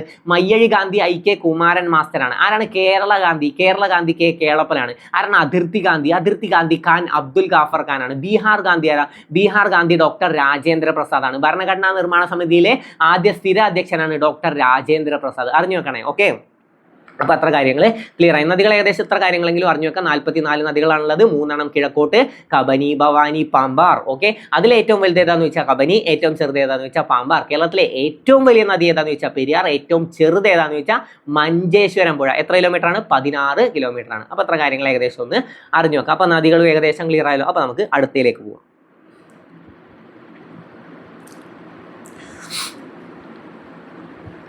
താഴെ കൊടുത്തിരിക്കുന്ന പ്രസ്താവനകൾ ഏത് വിറ്റാമിനുമായി ബന്ധപ്പെട്ടിരിക്കുന്നു? താഴെ കൊടുത്തിരിക്കുന്ന പ്രസ്താവനകൾ ഏത് വിറ്റാമിനുമായി ബന്ധപ്പെട്ടിരിക്കുന്നു? സൺഷൈൻ വിറ്റാമിൻ എന്നറിയപ്പെടുന്നു. നമ്മൾ പഠിച്ചിട്ടുണ്ട്. സൂര്യപ്രകാശത്തിൽ നിന്നും ലഭിക്കുന്ന ഏക വിറ്റാമിൻ ഏതാണ്? എല്ലുകളുടെയും പല്ലുകളുടെയും ആരോഗ്യത്തിന് ആവശ്യമായ വിറ്റാമിൻ നമ്മൾ പഠിച്ചിട്ടുണ്ട്. കാൽസിഫെറോൺ എന്നതാണ് ഈ വിറ്റാമിൻ്റെ രാസനാമം. കാൽസിഫെറോൺ ഏതിൻ്റെ രാസനാമമാണ്? വിറ്റാമിൻ ഡിയുടെ രാസനാമമാണ് കാൽസിഫെറോൺ. സൂര്യപ്രകാശത്തിൽ നിന്നും ലഭിക്കുന്ന വിറ്റാമിനാണ് വിറ്റാമിൻ ഡി. അതുകൊണ്ട് തന്നെ സൺഷൈൻ വിറ്റാമിൻ എന്നറിയപ്പെടുന്നത് ഏതാന്ന് ചോദിച്ചാൽ അത് ഏതാണ്? അത് വിറ്റാമിൻ ഡി ആണ്. സ്റ്റിറോയിഡ് വിറ്റാമിൻ എന്നറിയപ്പെടുന്നത് ഏതാന്ന് ചോദിച്ചാലും ഏതാണ്? വിറ്റാമിൻ ഡി ആണ്. എല്ലിൻ്റെയും പല്ലിൻ്റെയും ആരോഗ്യത്തിന് ആവശ്യമായ വിറ്റാമിൻ ഏതാണ്? വിറ്റാമിൻ ഡി ആണ്. ഭക്ഷണത്തിൽ നിന്നും ലഭിക്കാത്ത വിറ്റാമിൻ ഏതാന്ന് ചോദിച്ചാലും വിറ്റാമിൻ ഡി ആണ്. ഓക്കെ, അപ്പോൾ നമുക്ക് ഓരോ വിറ്റാമിൻസ് പഠിച്ചു വെക്കാം. ആരാണ് വിറ്റാമിനുകളുടെ പിതാവ് എന്നറിയപ്പെടുന്നത്? വൈറ്റമിൻസിന്റെ പിതാവ് എന്നറിയപ്പെടുന്നത് ആരാണ്? കാസിമർ ഫങ്ക് ആണ് അല്ലേ? കാസിമർ ഫങ്ക് ആണ് വിറ്റാമിനുകളുടെ അല്ലെങ്കിൽ ജീവകങ്ങളുടെ പിതാവ് എന്നറിയപ്പെടുന്നത് ആരാന്ന് ചോദിച്ചാൽ കാസിമർ ഫങ്ക് ആണ്. കാസിമർ ഫങ്ക് ആണ് ജീവകങ്ങളുടെ പിതാവ് എന്നറിയപ്പെടുന്നത്. പിതാവ് എന്നറിയപ്പെടുന്ന ആരാണ്? കാസിമർ ഫങ്ക് ആണ്. കാസിമർ ഫങ്ക് ആണ്. എന്നാൽ ജീവകങ്ങൾ കണ്ടെത്തിയത് ആരാണ്? വിറ്റാമിൻസ് കണ്ടെത്തിയത് ആരാന്ന് ചോദിച്ചാൽ ഫ്രെഡറിക് ഹോഫ്കിൻ ആണ്. ഫ്രെഡറിക് ഹോഫ്കിൻ ആണ് ജീവകങ്ങൾ കണ്ടെത്തിയത്. അപ്പോൾ വിറ്റാമിൻസ് കണ്ടെത്തിയത് ആരാന്ന് ചോദിച്ചാൽ ഫ്രെഡറിക് ഹോഫ്കിൻ. വിറ്റാമിനുകളുടെ പിതാവ് അല്ലെങ്കിൽ വിറ്റാമിനുകൾക്ക് ആ പേര് നിർദ്ദേശിച്ച വ്യക്തി ആരാന്ന് ചോദിച്ചാൽ ആരാണ്? കാസിമർ ഫങ്ക് ആണ്. പേര് നിർദ്ദേശിച്ചത് ആരാന്ന് ചോദിച്ചാലും പിതാവ് ആരാന്ന് ചോദിച്ചാലും കാസിമർ ഫങ്ക് ആണ്. ഞാൻ ഒരു ഉദാഹരണം പറഞ്ഞുതരാം. ഇപ്പൊ നമ്മൾ ആലോചിച്ച് നോക്കാം, നമുക്ക് ഒരു കുട്ടി പ്രസവിക്കുകയാണ്. ആ കുട്ടിയെ കണ്ടെത്തുന്നത് ആരാ? ഒരു കുട്ടിയല്ല പ്രസവിക്കുന്നത്, കുട്ടിയെ പ്രസവിക്കുകയാണ്. അപ്പോൾ കുട്ടിയെ പ്രസവിക്കുമ്പോൾ ആ കുട്ടിയെ കണ്ടെത്തുന്നത് ആരാ? ഡോക്ടറാണ്. അപ്പോൾ പിതാവ് ഡോക്ടറാണോ? അല്ല, കുട്ടിയെ കണ്ടെത്തുന്നത് ഡോക്ടറാണ്. അപ്പോൾ കണ്ടെത്തിയത് ആരാ? ഫ്രെഡറിക് ഹോഫ്കിൻ ആണ്. പക്ഷെ അദ്ദേഹം അല്ല പിതാവ്. ഈ കുട്ടിക്ക് പേരിടുക ആരാ? കുട്ടിയുടെ അച്ഛനാണ് പേരിടുന്നത്. അപ്പോൾ ആരാണ് പേരിട്ടത്? കാസിമർ ഫങ്ക് ആണ്. അപ്പോൾ അദ്ദേഹമാണ് പിതാവ്. അത് വെച്ചിട്ടൊന്ന് കണക്ട് ചെയ്യാം കേട്ടോ. ചിലപ്പോൾ ഫ്രെഡറിക് ഹോഫ്കിനെ നിങ്ങൾ പിതാവ് എന്ന് പോയി കുത്തിയാലോ. അപ്പോൾ കൺഫ്യൂഷൻ വരാതിരിക്കാൻ ജസ്റ്റ് അങ്ങനെ ഒന്ന് കണക്ട് ചെയ്ത് വെക്കുക. അപ്പോൾ ഫ്രെഡറിക് ഹോഫ്കിൻ ആണ് വിറ്റാമിനുകളെ കണ്ടെത്തിയത്. വിറ്റാമിനുകൾക്ക് ആ പേര് നിർദ്ദേശിച്ചത് ആര് എന്ന് ചോദിച്ചാലും വിറ്റാമിനുകളുടെ അല്ലെങ്കിൽ ജീവകങ്ങളുടെ പിതാവ് ആര് എന്ന് ചോദിച്ചാലും അതാരാണ്? കാസിമർ ഫങ്ക് ആണ്. ഓക്കെ, ഇനി ആദ്യം നമുക്ക് ഏത് വിറ്റാമിനെ പഠിക്കാം? Vitamin A. Vitamin A. Okay, ആദ്യത്തെ വിറ്റാമിൻ അല്ലേ വിറ്റാമിൻ എ. അപ്പോൾ ആദ്യത്തെ ആളായതുകൊണ്ട് ആളെന്താണ്? ആള് പ്രോ ആണെന്ന് ആലോചിച്ചാൽ മതി. പ്രോ. Okay, provitamin. നമുക്കറിയാം ഈ വിറ്റാമിൻ എ ഏതിനാവശ്യമായതാണ്? കണ്ണിനാവശ്യമായ വിറ്റാമിനാണ് വിറ്റാമിൻ എ. കണ്ണിനാവശ്യമായ വിറ്റാമിനാണ് വിറ്റാമിൻ എ. അപ്പോൾ കണ്ണ് വെച്ച് കണക്ട് ചെയ്യുക. കണ്ണിലെ ഒരു ഭാഗമല്ലേ റെറ്റിന? അല്ലേ, കേട്ടിട്ടില്ലേ? കണ്ണിലെ ഒരു ഭാഗമാണ് റെറ്റിന.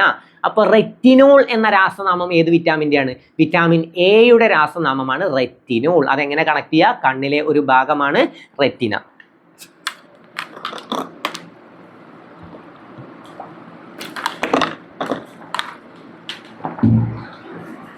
അപ്പോൾ കണ്ണിനാവശ്യമായ വിറ്റാമിൻ ആണെന്ന് നമ്മൾ പഠിച്ചു.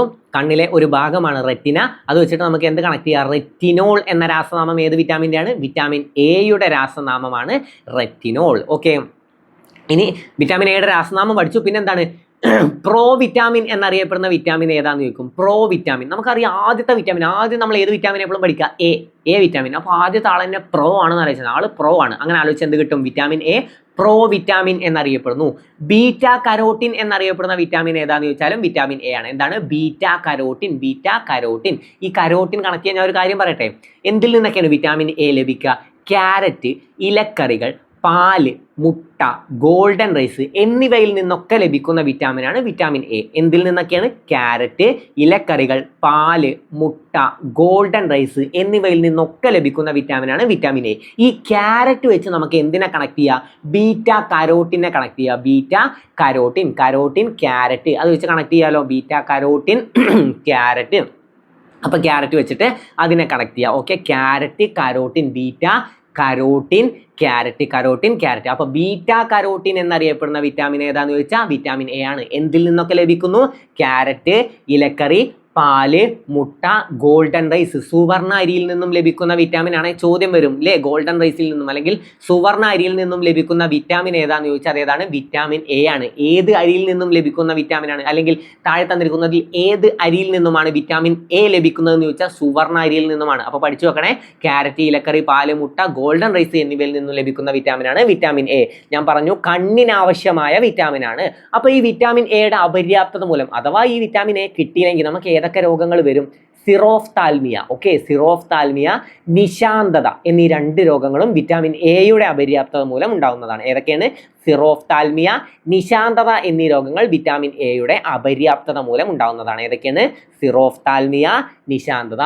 ഏതൊക്കെ വിറ്റാമിൻ അല്ലെ ഏതാണ് വിറ്റാമിൻ എയുടെ അപര്യാപ്തത മൂലം ഉണ്ടാകുന്ന രോഗങ്ങൾ? ഏതൊക്കെ നിങ്ങൾ പറയും? ഏതൊക്കെയാണ്? സിറോഫ്താൽമിയ, നിശാന്തത. വിറ്റാമിൻ എയുടെ രാസനാമം എന്താണ്? റെറ്റിനോൾ. കിട്ടുന്നുണ്ടല്ലോ? ഞാൻ ചോദിക്കുന്നത് പറയണേ, എന്താണ് റെറ്റിനോൾ? എന്തൊക്കെ പേരിലാണ് വിറ്റാമിൻ എ അറിയപ്പെടുന്നത്? എന്താണ്? പ്രോ വിറ്റാമിൻ എന്നും ബീറ്റ കരോട്ടിൻ എന്നും അറിയപ്പെടുന്ന വിറ്റാമിൻ ഏതാന്ന് ചോദിച്ചാൽ വിറ്റാമിൻ എ ആണ്. Pro vitamin, beta carotene. അപ്പോൾ അത്ര കാര്യങ്ങൾ ഏകദേശം ഒന്ന് അറിഞ്ഞു വെക്കുക. കണ്ണിനാവശ്യമായ വിറ്റാമിൻ ആണ്. കണ്ണിലെ ഒരു ഭാഗമാണ് റെറ്റിന. അത് വെച്ചിട്ട് നമ്മൾ റെറ്റിനോളിനെ കണക്ട് ചെയ്യുക. റെറ്റിനോൾ. ഓക്കെ, അപ്പോൾ വിറ്റാമിൻ എ ഏകദേശം ക്ലിയർ ആയി. ഇനി വിറ്റാമിൻ ബി ഒരെണ്ണം അല്ലല്ലോ. B1, B2, B3, B4 ഇല്ല, B5, B6, B7, 8 ഇല്ല, 9, പിന്നെ ഏതാണ്? 12. ഓക്കെ, ഈ വിറ്റാമിനുകളൊക്കെ നമുക്ക് പഠിക്കാമല്ലേ? അപ്പോൾ നമുക്ക് മെല്ലെ പഠിച്ചു പോവാം. വിറ്റാമിൻ ബിയുടെ രാസനാമം എന്താ? വിറ്റാമിൻ ബിയുടെ രാസനാമം വിറ്റാമിൻ ബി വെറും ബി ആണ്. B1 എന്ന് ചോദിച്ചാലും ബി എന്ന് ചോദിച്ചാലും ഒന്നാണ് കേട്ടോ. B1 എന്ന് ചോദിച്ചാലും ബി എന്ന് ചോദിച്ചാലും ഒന്നാണ്. ഈ ബി നമ്മൾ ഇങ്ങനെ എഴുതി നോക്ക്. എന്താണ്? ഇവിടെ ഒരു താ കാണാണ്ടോ? ഇവിടെ ഒരു താ കാണുന്നില്ലേ? ഈ താ വെച്ച് കണക്ട് ചെയ്യുക. തയാമിൻ. വിറ്റാമിൻ ബിയുടെ രാസനാമമാണ് തയാമിൻ. ഏതാണ്? വിറ്റാമിൻ ബിയുടെ രാസനാമമാണ് തയാമിൻ. ഇനി വിറ്റാമിൻ ബിയുടെ അപര്യാപ്തത മൂലം ഉണ്ടാകുന്ന രോഗം ഏതാണ്? ബെറി. ബി ബ. ഓക്കെ, കണക്ട് ചെയ്തോ? ബി ബ. വെറും ബി അല്ലേ? ബ. ഓക്കെ, ബ എന്ന് കണക്ട് ചെയ്താ ബി. വെറും ബി ബ കണക്ട് ആക്കണേ. ബി ബ. ഓക്കെ, ബി ബ. എന്താണ്? ബെറി എന്ന വിറ്റാമിനാണ് വിറ്റാമിൻ ബിയുടെ അപര്യാപ്തത മൂലം ഉണ്ടാകുന്ന രോഗം. ഏതാണ്? ബെറി എന്ന വിറ്റാമിൻ അല്ല, വിറ്റാമിൻ ബിയുടെ അപര്യാപ്തത മൂലം ഉണ്ടാകുന്ന രോഗമാണ് ബെറി. ഏതാണ്? ബെറി. വിറ്റാമിൻ ബിയുടെ രാസനാമം ബി നമ്മൾക്ക് ഇങ്ങനെ എഴുതാ ത. അപ്പൊ താ കിട്ടിയ എന്താണ്? തയാമിൻ. Okay, thiamine. താ കഴിഞ്ഞാൽ നമ്മൾ എപ്പോഴും ഏത് വാക്കാ പഠിക്കുക? നമ്മൾ ചെറുപ്പത്തിൽ ആദ്യം പഠിക്കുന്ന വാക്ക് ഏതാ? പറ അല്ലേ? അപ്പൊ തറ വെച്ച് കണക്ട് ചെയ്തൂടെ? താ നമ്മൾ പഠിച്ചു. ഇനി റാനെ നമുക്ക് ഫില്ലാക്കണ്ടേ. ഏതാണ്? റൈബോഫ്ലേവിൻ. വിറ്റാമിൻ B2ന്റെ രാസനാമമാണ് റൈബോഫ്ലേവിൻ. റൈബോഫ്ലേവിൻ. റൈബോഫ്ലേവിൻ എന്നത് വിറ്റാമിൻ B2ന്റെ രാസനാമമാണ്. റൈബോഫ്ലേവിൻ ഏത് വിറ്റാമിൻ്റെ രാസനാമമാണ്? വിറ്റാമിൻ B2ന്റെ രാസനാമമാണ് റൈബോഫ്ലേവിൻ വിറ്റാമിൻ B2ന്റെ രാസനാമമാണ് റൈബോഫ്ലേവിൻ. അപ്പോൾ അതും കിട്ടി. ഇനി വിറ്റാമിൻ B3.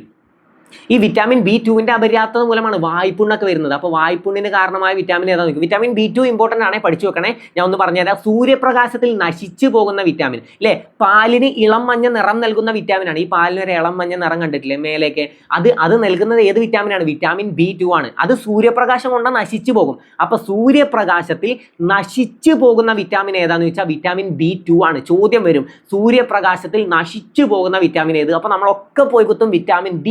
എൻ്റെ ഉത്തരം ശരിയായി, തെറ്റി. വിറ്റാമിൻ D അല്ല. വിറ്റാമിൻ D എന്താണ്? വിറ്റാമിൻ D സൂര്യപ്രകാശത്തിൽ നിന്ന് ലഭിക്കുന്ന വിറ്റാമിനാണ്.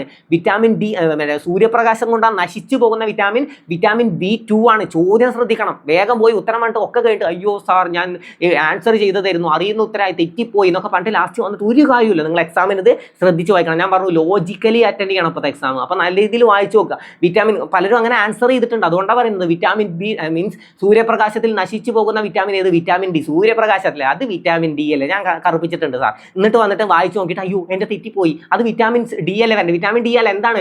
സൂര്യപ്രകാശത്തിൽ നിന്നും ലഭിക്കുന്ന വിറ്റാമിനാണ് വിറ്റാമിൻ D. സൂര്യപ്രകാശത്തിൽ നശിച്ചു പോകുന്നത്. പാലിൻ്റെ ഇളം മഞ്ഞ നിറം നൽകുന്ന വിറ്റാമിനാണ് വിറ്റാമിൻ B2. ഈ പാലിൻ്റെ ഇളം മഞ്ഞ നിറം നഷ്ടമാകുന്നത് ഏത് വിറ്റാമിനാണ്?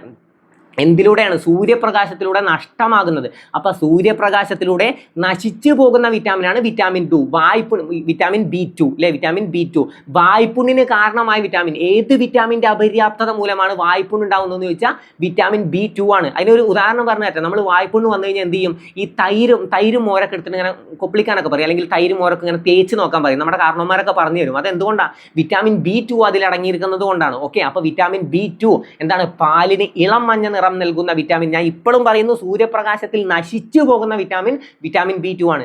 സൂര്യപ്രകാശത്തിൽ നിന്നും ലഭിക്കുന്ന വിറ്റാമിനാണ് വിറ്റാമിൻ D. പോയി കറുപ്പിച്ചിട്ട് വരരുതേ. ഓക്കെ, ക്ലാസ് കണ്ടവരാരും കറുപ്പിക്കരുതേ. ഓക്കെ, അപ്പോൾ വിറ്റാമിൻ എന്താണ്? സൂര്യപ്രകാശത്തിൽ നശിച്ചു പോകുന്ന വിറ്റാമിനാണ് വിറ്റാമിൻ B2. അപ്പോൾ അത് ക്ലിയർ ആയി. ഇനി അടുത്തത് വിറ്റാമിൻ B3. എന്താണ് രാസനാമം? 3. ഈ 3 ഇങ്ങനെ എഴുതുമ്പോൾ 3. അപ്പോൾ അത് ഇങ്ങനെ എഴുതിയ എന്താ? ന. ഓക്കെ, അപ്പോൾ വിറ്റാമിൻ B3യുടെ രാസനാമമാണ് നിയാസിൻ. ഓക്കെ, വിറ്റാമിൻ B3യുടെ രാസനാമമാണ് നിയാസിൻ. വിറ്റാമിൻ B3യുടെ രാസനാമമാണ് നിയാസിൻ. ഓക്കെ, വിറ്റാമിൻ B3യുടെ രാസനാമമാണ് നിയാസിൻ. കിട്ടുമല്ലോ. 3 ഇങ്ങനെ ഇട്ട 3 ആണ്, ഇങ്ങനെ ഇട്ട അത് നായാണ്. അത് വെച്ച് കണക്ട് ചെയ്യാം. വിറ്റാമിൻ B3യുടെ രാസനാമം നിയാസിൻ. ഇനി അതും അതിൻ്റെ അപര്യാപ്തത മൂലം ഉണ്ടാകുന്ന രോഗം പറഞ്ഞുതരാം. പെല്ലഗ്ര. 3 വാക്കുള്ളൂ. പെല്ലഗ്ര, 3 അക്ഷരം. പെല്ലഗ്ര. അപ്പൊ ആന്റി പെല്ലഗ്ര എന്നറിയപ്പെടുന്ന വിറ്റാമിൻ ഏതാന്ന് ചോദിച്ചാലും വിറ്റാമിൻ B3 ആണ്. വിറ്റാമിൻ B3യുടെ അപര്യാപ്തത മൂലം ഉണ്ടാകുന്ന രോഗമാണ് പെല്ലഗ്ര. Okay, pellagra. അപ്പൊ ആന്റി പെല്ലഗ്ര എന്നറിയപ്പെടുന്നതും വിറ്റാമിൻ B3 ആണ്. ഞാൻ പറഞ്ഞു B4 ഇല്ല. B3 കഴിഞ്ഞാൽ പിന്നെ 4 ഇല്ല. 4ഉം 8ഉം അവിടെ ഇല്ല. 4ഉം 8ഉം ഇല്ല. ഓക്കെ, അപ്പൊ B4 ഇല്ല, B8 ഇല്ല. അപ്പൊ അടുത്തത് ഏതാ വരിക? B5 ആണ്. B5 ആണ്. ഞാൻ പറഞ്ഞുതരാം. കുഞ്ചിയമ്മക്ക് 5 മക്കളാണ്. നമ്മൾ എപ്പോഴും 5 വെച്ച് കണക്ട് ചെയ്യുമ്പോൾ പറയാൻ പറ്റിയ ഒറ്റ കാര്യം കുഞ്ചിയമ്മക്ക് 5 മക്കളാണെന്നാണ്. അപ്പോൾ നിങ്ങൾ ആലോചിക്കുക, കുഞ്ചിയമ്മക്ക് 5 മക്കളുണ്ട്. ഈ 5 ആളുകൾക്കും എന്ത് വാങ്ങിക്കൊടുക്കണം? തുണിയില്ലാണ്ട് തിറ്റികളെ വിടാൻ പറ്റില്ലല്ലോ. അപ്പോൾ ഈ 5 മക്കൾക്കും എന്ത് വേണം? പാൻറ് വാങ്ങിക്കൊടുക്കണ്ടേ? അപ്പോൾ 5 മക്കൾക്കും പാൻറ് വാങ്ങിക്കൊടുക്കണം. ഓർത്തു വെച്ചോ, പാൻറ്റോതെനിക് ആസിഡ്.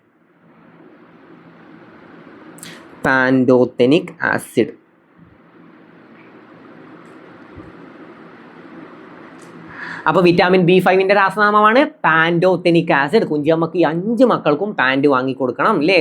കുട്ടികൾ അങ്ങനെ തുണിയില്ലാണ്ട് അഴിച്ചു വിടാനൊന്നും പറ്റില്ല. അപ്പോൾ എന്താണ്? 5 മക്കൾക്കും പാൻറ് വാങ്ങിക്കൊടുക്കണം. 5 എന്ന് കണ്ട ഇനി അത് ആലോചിക്കണേ. അപ്പോൾ കുഞ്ചിയമ്മക്ക് 5 മക്കളാണ്, 5 മക്കൾക്കും പാൻറ് വാങ്ങിക്കൊടുക്കണം. വിറ്റാമിൻ B5ന്റെ അപര്യാപ്തത മൂലം ഉണ്ടാകുന്ന രോഗമാണ് പരസ്തേഷ്യ. ഏതാണ്? പരസ്തേഷ്യ. അടുത്തത് വിറ്റാമിൻ B6. 6 എന്ന് കേട്ട 6ാമത്തെ പീരീഡ് എന്ന് ആലോചിച്ചാൽ മതി. 6ാമത്തെ പീരീഡ് എന്നാലോചിച്ചാൽ മതി. 6 എന്ന് കേട്ട പീരീഡ്, 6ാമത്തെ പീരീഡ്. ഓക്കെ, അത് വെച്ച് നമുക്ക് എന്ത് കണക്ട് ചെയ്യാം? പീരീഡോക്സിൻ. പിന്നെ ഒരു കാര്യം കൂടി ഞാൻ പറഞ്ഞുതരാം. 6ാമത്തെ പീരീഡ് ഏകദേശം സ്കൂൾ വിടുന്നതിൻ്റെ തൊട്ട് മുമ്പ്, ആ 7ാമത്തെ പീരീഡിൻ്റെയും തൊട്ട് മുമ്പ് ഏതാണ്? ഭക്ഷണമൊക്കെ കഴിച്ച് കഴിഞ്ഞ് ഒരു പീരീഡും കഴിഞ്ഞ് ഏകദേശം ഒരു ഗ്യാപ്പിൽ കിട്ടുന്ന പീരീഡാണ്. നല്ല രീതിയിൽ ഉറക്കം വരും ഇല്ലേ? 6ാമത്തെ പീരീഡ് ആയി കഴിഞ്ഞാൽ നല്ല രീതിയിൽ ഉറക്കം വരും എന്ന് ആലോചിച്ചാൽ നമുക്ക് എന്ത് കിട്ടും? ഉറക്കമില്ലായ്മ, ഉത്കണ്ഠ എന്നിവയ്ക്ക് കാരണമായ വിറ്റാമിനാണ് വിറ്റാമിൻ B6. ഓക്കെ, ഉറക്കമില്ലായ്മ, ഉത്കണ്ഠ എന്നിവയ്ക്ക് കാരണമായ വിറ്റാമിൻ. അടുത്തത് വിറ്റാമിൻ B7. ഈ 7 ഇങ്ങനെ വെച്ചാൽ ഇത് കണ്ടോ, ഈ 7 വെച്ചിട്ട് നമുക്ക് ഇങ്ങനെ മുടി വരക്കാം. നമ്മുടെ മുഖത്തിന്റെ ഏകദേശം ഷേപ്പ് ഇങ്ങനെ 7 അല്ലേ, ഇതവിടെ 7, അത് വെച്ച് കണക്ട് ചെയ്താൽ മതി. അപ്പോൾ 7 വെച്ച് കണക്ട് ചെയ്ത് അങ്ങനെ മുടി. ഓക്കെ, മുടി കൊഴിച്ചിലിന് കാരണമായ വിറ്റാമിൻ ആണ് വിറ്റാമിൻ B7. വിറ്റാമിൻ B7 ആണ് മുടി കൊഴിച്ചിലിന് കാരണമായ വിറ്റാമിൻ. ഓക്കെ, ഇനി അടുത്തത് വിറ്റാമിൻ ബി. ഇല്ല, വിറ്റാമിൻ B7ന്റെ രാസനാമം ഉണ്ട് folic acid. Okay, folic acid അല്ല, ഫോളിക് ആസിഡ് അല്ല, ഫോളിക് ആസിഡ് നയൻ്റെ ആണ്. വിറ്റാമിൻ B7ന്റെ രാസനാമമാണ് ബയോട്ടിൻ. Okay, biotin. ബയോട്ടിൻ എന്നാണ് വിറ്റാമിൻ B7ന്റെ രാസനാമം. ഫോളിക് ആസിഡ് വിറ്റാമിൻ B9ന്റെ ആണ്. ഓക്കെ, B9ന്റെ ആണ്. സൈനോകോബാലമിൻ B12ന്റെ ആണ്. അപ്പോൾ B7 എന്താണ്? B7ന്റെ രാസനാമമാണ്. B7ന്റെ രാസനാമം ബയോട്ടിൻ. Okay, biotin, biotin. Folic acid B9ന്റെ ആണ്. ഓക്കെ, എന്താണ് മുടി കൊഴിച്ചിലിന് കാരണമായ വിറ്റാമിൻ ഏതാണെന്ന് ചോദിച്ചാൽ വിറ്റാമിൻ B7 ആണ്. H വിറ്റാമിൻ എന്നറിയപ്പെടുന്ന വിറ്റാമിൻ ആണ്. ഇങ്ങനെ ചോദ്യം വരും കേട്ടോ. H വിറ്റാമിൻ എന്നറിയപ്പെടുന്ന വിറ്റാമിൻ ഏത്? H വിറ്റാമിൻ എന്നറിയപ്പെടുന്ന വിറ്റാമിൻ ഏതാണ്? വിറ്റാമിൻ B7 ആണ്. നമുക്കറിയാം മുടി കൊഴിച്ചിലാണ്. അപ്പോൾ മുടിക്ക് നമ്മൾ എന്താ പറയുക, ഹെയർ എന്ന് പറയും. അത് വെച്ച് H കണക്ട് ചെയ്യുന്നത്. അപ്പോൾ H വിറ്റാമിൻ എന്നറിയപ്പെടുന്നത് വിറ്റാമിൻ B7 ആണ്. പിന്നെ വിറ്റാമിൻ B9ന്റെ രാസനാമമാണ് folic acid. Okay, folic acid. Vitamin B9ന്റെ അപര്യാപ്തത മൂലം ഉണ്ടാകുന്നതാണ് megaloblastic anaemia. Okay, megaloblastic anaemia. അപ്പോൾ അതിന്റെ രാസനാമം പഠിച്ചു വെച്ചോ, ഫോളിക് ആസിഡ്.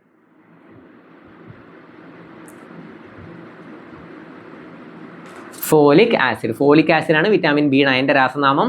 എന്താണ് രോഗം എന്താണെന്ന് ചോദിച്ചാൽ മെഗലോബ്ലാസ്റ്റിക് അനീമിയ. അടുത്തത് വിറ്റാമിൻ B12, ലാസ്റ്റത്തെ വിറ്റാമിൻ B12. വിറ്റാമിൻ B12 എന്താണ് രാസനാമം? സൈനോകോബാലമിൻ. സൈനോകോബാലമിൻ എന്നാണ് വിറ്റാമിൻ B12ന്റെ രാസനാമം. എന്താണ്? പെർനീഷ്യസ് അനീമിയാണ് രോഗം. Pernicious anaemia. അപ്പോൾ എത്ര കാര്യങ്ങൾ ക്ലിയർ ആയി. അടുത്തത് വിറ്റാമിൻ സി. ഓക്കെ, ബി വെച്ചിട്ടുള്ള കാര്യങ്ങളാണ് ഇപ്പോൾ പഠിച്ചത്. ഇനി വിറ്റാമിൻ സി. ഓക്കെ, ഒരു മേജർ വിറ്റാമിൻ ആണ്, ഏറ്റവും ഇമ്പോർട്ടൻ്റ് ആയ ഒരു വിറ്റാമിൻ ആണ് വിറ്റാമിൻ സി. ഓക്കെ, എന്തുകൊണ്ടാണ് ഏറ്റവും ഇമ്പോർട്ടൻ്റ് ആയ ഒരു വിറ്റാമിൻ ആയത്? നമ്മുടെ രോഗപ്രതിരോധത്തിന് ആവശ്യമായ വിറ്റാമിൻ ആണ് വിറ്റാമിൻ സി. ഇപ്പോൾ ഒന്ന് ആലോചിച്ച് നോക്കാം. നമുക്കിപ്പോൾ നമ്മുടെ കുടുംബത്തിൽ ഒരു രോഗിയുണ്ട്. നമ്മുടെ കുടുംബത്തിൽ ഇപ്പോൾ പെട്ടെന്ന് ഒരാൾക്ക് ഒരു രോഗം ബാധിച്ചു. അയാൾ ഹോസ്പിറ്റലിലാണ്. നമ്മൾ ഹോസ്പിറ്റലിലേക്ക് എന്തുകൊണ്ട് പോകും? കേക്ക് വാങ്ങിക്കൊണ്ടുപോകില്ലല്ലോ. അയാൾക്ക് രോഗമാണ് ബാധിച്ചത്, അയാളുടെ ബർത്ത്ഡേ അല്ല. നമ്മൾ എന്തുകൊണ്ടാണ് പോവുക?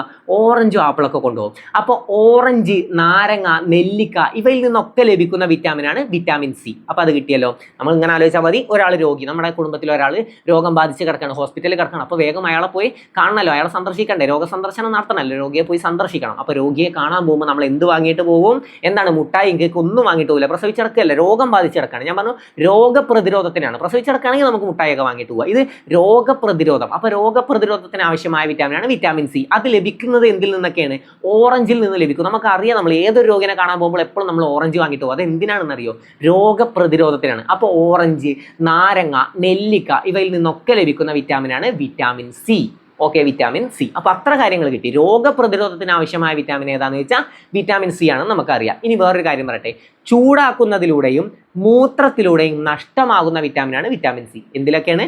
ചൂടാക്കുന്നതിലൂടെ. ഓക്കെ, കുക്കർ, ഇപ്പോൾ കുക്കറിലല്ലേ നമ്മൾ എന്തെങ്കിലുമൊക്കെ ചൂടാക്കുക. അപ്പോൾ കുക്കറിൽ നിന്ന് എന്തൊരു സൗണ്ട് വരിക? കുക്കറിൽ നല്ല ചൂടായി കഴിഞ്ഞാൽ എന്ത് സൗണ്ട് വരും? വിസിലടിക്കുമ്പോൾ എന്ത് സൗണ്ട് വരിക? ഒരു സൗണ്ട് വരില്ലേ അല്ലേ?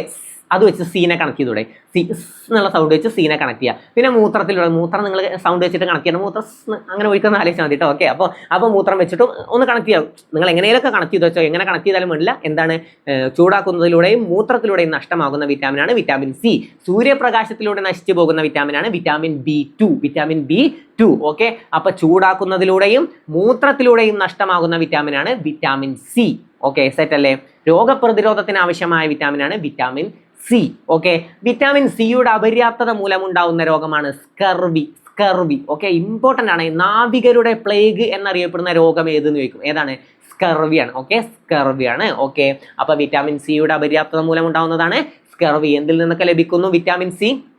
എന്താണ്? ഓറഞ്ച്, നാരങ്ങ, നെല്ലിക്ക എന്നിവയിൽ നിന്നൊക്കെ ലഭിക്കുന്ന വിറ്റാമിനാണ് വിറ്റാമിൻ സി. അപ്പോൾ വിറ്റാമിൻ സിയും അത്ര കാര്യങ്ങൾ ക്ലിയർ ആയി.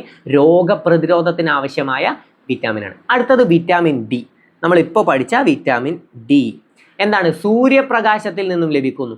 അതുകൊണ്ട് തന്നെ സൺഷൈൻ വിറ്റാമിൻ എന്നറിയപ്പെടുന്നതും സ്റ്റിറോയിഡ് വിറ്റാമിൻ എന്നറിയപ്പെടുന്നതും ഏതാണ്? വിറ്റാമിൻ ഡി ആണ്. ഓക്കെ, സൺഷൈൻ വിറ്റാമിൻ എന്നറിയപ്പെടുന്നതും സ്റ്റിറോയിഡ് വിറ്റാമിൻ എന്നറിയപ്പെടുന്നതും വിറ്റാമിൻ ഡി ആണ്. സൺഷൈൻ വിറ്റാമിൻ എന്നും സ്റ്റിറോയിഡ് വിറ്റാമിൻ എന്നും സൂര്യപ്രകാശത്തിൽ നിന്നും ലഭിക്കുന്ന വിറ്റാമിനാണ്. അതിനാൽ തന്നെ ഭക്ഷണത്തിൽ നിന്നും ഈ വിറ്റാമിൻ ലഭിക്കില്ല. അപ്പോൾ ഭക്ഷണത്തിൽ നിന്നും ലഭിക്കാത്ത വിറ്റാമിനാണ് വിറ്റാമിൻ ഡി. ഓക്കെ, സൂര്യപ്രകാശത്തിൽ നിന്നും ലഭിക്കുന്ന വിറ്റാമിനാണ് വിറ്റാമിൻ ഡി.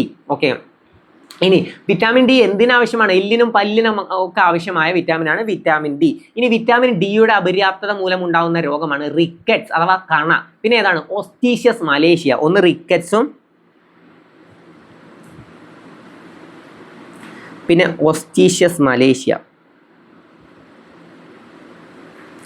ഓസ്റ്റീഷ്യസ് മലേഷ്യ.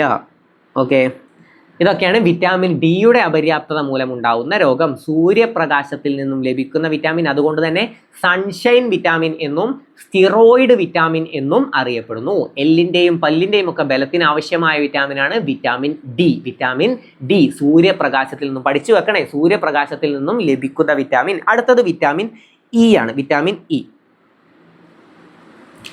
ലാസ്റ്റ് ഞാൻ ഒരു കാര്യം പറഞ്ഞുതരാം കേട്ടോ. വിറ്റാമിൻ 2 തരത്തിലല്ലേ ശരീരത്തിൽ ലയിച്ചു തരിക, ഞാൻ പറഞ്ഞുതരാം. ഇനി വിറ്റാമിൻ ഇ ആണ്. വിറ്റാമിൻ ഇ ഏതാണ്? Vitamin E.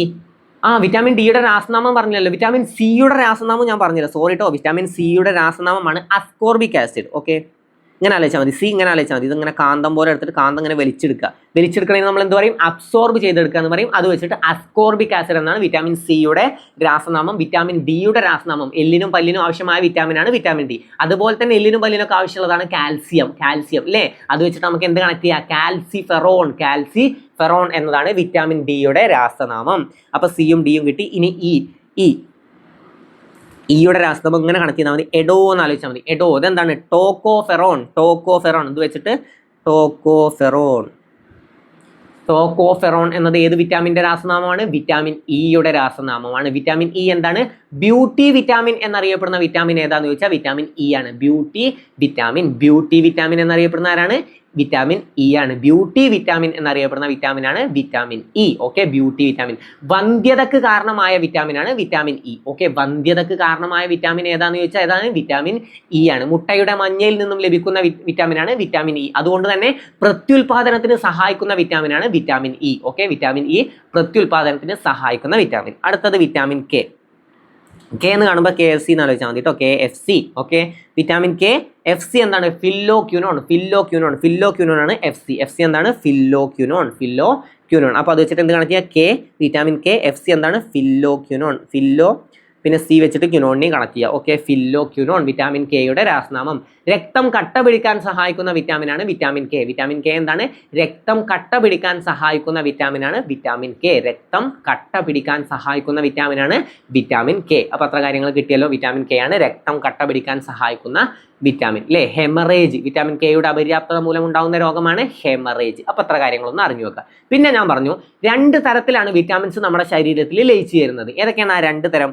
ഒന്ന് കൊഴുപ്പിലൂടെയും ഒന്ന് ജലത്തിലൂടെയും. അപ്പോൾ നമുക്ക് ചോദ്യം വരും, താഴെ തന്നിരിക്കുന്നതിൽ കൊഴുപ്പിലൂടെ ലയിക്കുന്ന വിറ്റാമിൻ ഇത് ഒരുപാട് തവണ ചോദിച്ചിട്ടുള്ളതാണ്. താഴെ തന്നിരിക്കുന്നതിൽ കൊഴുപ്പിലൂടെ ലയിക്കുന്ന വിറ്റാമിനുകളിൽ പെടാത്തത് ഏത്? അത് നമുക്ക് എങ്ങനെ കണ്ടുപിടിക്കാം? ഞാൻ പറഞ്ഞു, കൊഴുപ്പിലൂടെ ലയിക്കുന്ന വിറ്റാമിൻ അല്ലേ, കൊഴുപ്പിലൂടെ ശരീരത്തിൽ ലയിച്ചു ചേരുകയാണ്. ഈ കൊഴുപ്പ് നമ്മുടെ ശരീരത്തിന് എന്താണ്? കൊഴുപ്പ് ശരീരത്തിന് എന്താ? കേടാണ്. കൊഴുപ്പ് ശരീരത്തിന് കേടാണ്. KEDA.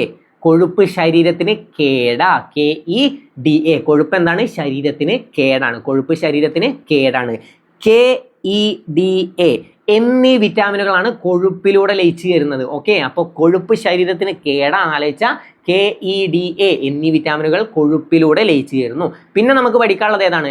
ജലത്തിലൂടെ ലയിക്കുന്ന വിറ്റാമിനുകൾ ഏതാണ്? ഏതൊക്കെയാണ് ജലത്തിലൂടെ ലയിക്കുന്ന വിറ്റാമിൻ? നമ്മളൊന്ന് ആലോചിച്ച് നോക്കുക. ഇപ്പം 4 വിറ്റാമിൻ പഠിച്ചു. പിന്നെ ഏതൊക്കെയുള്ളത്? ബിയും സിയും ആണ്. ഇനി നമുക്കത് അങ്ങനെ പഠിക്കാൻ പറ്റില്ലെങ്കിൽ നിങ്ങൾ ആലോചിച്ചോ, ഈ ജലം ഭയങ്കര ബിസിയാണ്. നിങ്ങളൊന്ന് ആലോചിച്ചോ, ഈ ജലം ഇപ്പോൾ നമ്മളിപ്പോൾ വെള്ളം എവിടെയെങ്കിലും ഒഴിക്കുകയാണ്. ഇപ്പോൾ വെള്ളം എന്ത് ചെയ്യും? ഇങ്ങനെ ഒഴുകി പോയിക്കൊണ്ടിരിക്കും അല്ലേ? വെള്ളം ഒരു സ്ഥലത്ത് നിൽക്കൂല, വെള്ളം ഇങ്ങനെ ഒഴുകിക്കൊണ്ടിരിക്കും. കാരണം എന്താ? ജലം ഭയങ്കര ബിസിയാണ്. ഒരു സ്ഥലത്ത് നിൽക്കുകയൊന്നുമില്ല. കാരണം എന്താണ്? ഭയങ്കര ബിസിയാണ്. അപ്പോൾ ബി, സി എന്നീ വിറ്റാമിനുകൾ ലയിക്കുന്നത് ജലത്തിലൂടെയാണ്. അപ്പോൾ ജലം ഭയങ്കര ബിസിയാണ്, കൊഴുപ്പ് ശരീരത്തിന് കേടാണ്. ഇത്ര കാര്യങ്ങൾ ക്ലിയർ ആയല്ലോ? ഓക്കെ അല്ലേ? അപ്പോൾ നമുക്ക് അടുത്ത നോക്കാം. വിറ്റാമിൻസ് ഏകദേശം സെറ്റ് അല്ലേ? വിറ്റാമിൻസ് ഇനി മറക്കൂലല്ലോ. വിറ്റാമിൻസ് എന്ത് ചോദ്യം വന്നാലും നിങ്ങൾക്ക് ആൻസർ ചെയ്യാൻ പറ്റുമെന്ന് ഞാൻ വിചാരിക്കുന്നു. നല്ല രീതിയിൽ കിട്ടിയിട്ടുണ്ടാവും. ഏതെങ്കിലും പോയിന്റ് ഞാൻ പറഞ്ഞത് നിങ്ങൾക്ക് മനസ്സിലായിട്ടില്ലെങ്കിൽ അല്ലെങ്കിൽ ഇതുവരെ കേൾക്കാത്ത പോയിന്റ് ആണെങ്കിൽ മാർക്ക് ചെയ്ത് വെക്കാം കേട്ടോ. ഓക്കെ, അപ്പോൾ നമുക്ക് അടുത്ത് നോക്കാം. താഴെ കൊടുത്തിരിക്കുന്ന ജോഡികളിൽ തെറ്റായത് കണ്ടെത്തുക. തെറ്റായതാണ്. താഴെ കൊടുത്തിരിക്കുന്ന ജോഡികളിൽ തെറ്റായത് കണ്ടെത്തുക. NW1 സാദിയ ദുബ്രി, NW3 കൊല്ലം കോഴിക്കോട്, NW4 കാക്കിനട പുതുശ്ശേരി, NW6 ലഖിപൂർ ബംഗ. ഏതാണ് തെറ്റ്? ഒന്നാമത്തെ തന്നെ തെറ്റാണ്. NW1 ഏതാണ്? അലഹബാദ് ഹാൽദിയാണ്. ഓക്കെ, നാഷണൽ വാട്ടർവേ ആണ്. NW1 ഏതാണ്? അലഹബാദ് ഹാൽദിയ. അലഹബാദ് നമുക്കറിയാം. NW1 ആദ്യം നമ്മൾ ഏത് അക്ഷരം വെച്ചിട്ടാണ് പറയുക? എ വെച്ചിട്ടാണ് അല്ലേ? അപ്പോൾ എ വെച്ചിട്ട് അലഹബാദ് എന്നാലേക്ക് ആദ്യം നമ്മൾ പഠിക്കുന്ന അക്ഷരം ഏതാണ്? ആ ഇ. അപ്പോൾ ആദ്യം ഏതാണ്? ആ. അപ്പോൾ ആ വെച്ചിട്ട് ഒന്നാമത് നമ്മൾ ഏത് പഠിക്കണം? ആ പഠിക്കണം. അപ്പോൾ NW1 ഇനി മാറിപ്പോയത് അലഹബാദ് ഹാൽദിയാണ്. സാദിയ ദുബ്രി NW2 ആണ്. ദുബ്രി ദോ അല്ലേ? ഹിന്ദിയിൽ നമ്മൾ എന്താ പറയാ? രണ്ട് എന്നുള്ളതിന് ദോ എന്ന് പറയും അല്ലേ? ദോ. അപ്പൊ ദുബ്രി അത് വെച്ച് കണക്ക് ചെയ്താൽ മതി. അപ്പൊ NW2 സാദിയ ദുബ്രി. NW2 ആണ് സാദിയ ദുബ്രി. NW1 അലഹബാദ് ഹാൽദിയ. നമുക്ക് നോക്കാം. NW1 ഏതാണ്? ഞാൻ പറഞ്ഞു അലഹബാദ്. NW1 ആണ് അലഹബാദ് ഹാൽദിയ എന്നീ സ്ഥലങ്ങളെ ബന്ധിപ്പിക്കുന്ന നാഷണൽ വാട്ടർവേ ആണ് ഏതാണ്? NW1 Allahabad Haldia. NW2 Sadiya Dhubri. NW2 Sadiya Dhubri. NW1 ഏതാണ്? ആദ്യം പഠിക്കുന്നത് ആ അല്ലേ? അപ്പൊ അലഹബാദ് ഹാൽദിയ. ഇനി ഏതൊക്കെ നദികളിലൂടെയാണെന്ന് ചോദിക്കും. ഗംഗ, പിന്നെ ഏതാണ്? ഭഗീരഥി,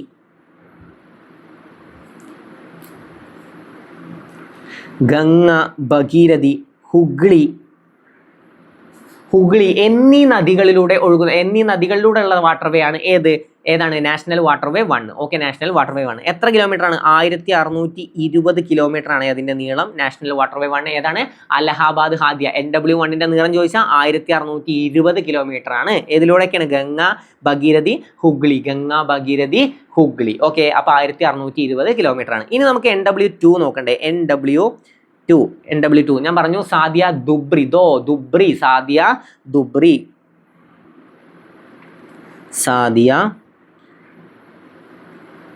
എത്ര കിലോമീറ്റർ ആണ്? 891 കിലോമീറ്റർ ആണ്. 891 കിലോമീറ്റർ ആണ്. ഏതൊക്കെ നദികളാണ്? ബ്രഹ്മപുത്ര നദി മാത്രം. ഓക്കെ, ബ്രഹ്മപുത്ര. ഓക്കെ, ബ്രഹ്മപുത്ര നദി അതാലോചിച്ചാൽ മതി. ബ്രഹ്മപുത്ര. ഓക്കെ, ബ്രഹ്മപുത്ര നദിയിലൂടെയാണ് ഏത്? NW2 ഏതാണ്? ബ്രഹ്മപുത്ര നദി. ഇനി NW3 നമ്മുടെ കേരളത്തിലൂടെയുള്ള നാഷണൽ വാട്ടർവേ ആണ് NW3. ആദ്യം അത് കൊല്ലം കോട്ടപ്പുറം വരെയായിരുന്നു. കൊല്ലം മുതൽ കോട്ടപ്പുറം വരെയായിരുന്നു. ഇപ്പൊ ഏതുവരെ ഉണ്ട്? കൊല്ലം മുതൽ കോഴിക്കോട് വരെ അല്ലേ? നീട്ടി. കൊല്ലം മുതൽ കോഴിക്കോട് വരെ. കൊല്ലം കോഴിക്കോട്.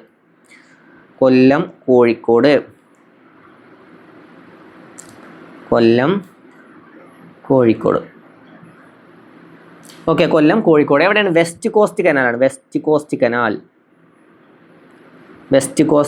കനാൽ മാർക്ക് ചെയ്ത് വെക്കണേ. വെസ്റ്റ് കോസ്റ്റ് കനാലിലാണ്. ഓക്കെ, വെസ്റ്റ് കോസ്റ്റ് കനാലിലാണ് NW3. Okay, west coast canal. ഇനി NW4 ഏറ്റവും നീളം കൂടിയ നാഷണൽ വാട്ടർവേ ആണ് NW4. ഏതൊക്കെയാണ്? കാക്കിനഡ, പുതുച്ചേരി.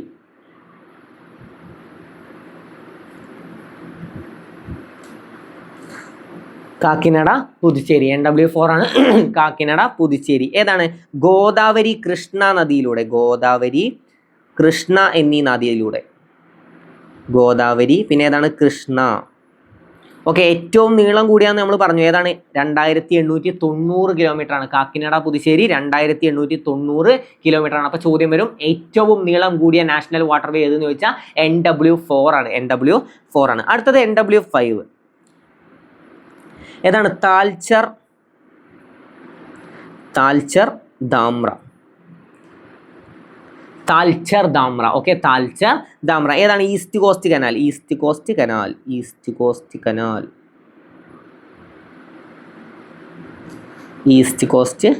എത്രയാണ്? 623 കിലോമീറ്റർ ആണ്. 623 കിലോമീറ്റർ ആണ്. ലാസ്റ്റ് ആയിട്ട് നമുക്ക് പഠിക്കാനുള്ളത് NW6 ഏതാണ്? ലക്കിപൂർ. നമുക്ക് ഒന്നുകൂടി റിപ്പീറ്റ് ചെയ്യാം കേട്ടോ. സ്ഥലങ്ങളൊക്കെ നമുക്ക് റിപ്പീറ്റ് ചെയ്ത് സെറ്റ് ആക്കിയിട്ട് പോവാം. ടെൻഷൻ ആവണ്ട. ലക്കിപൂർ ബംഗ. എത്രയാണ്? 121 കിലോമീറ്റർ ആണ്. ബറാക്കിലൂടെ. Okay, Barack.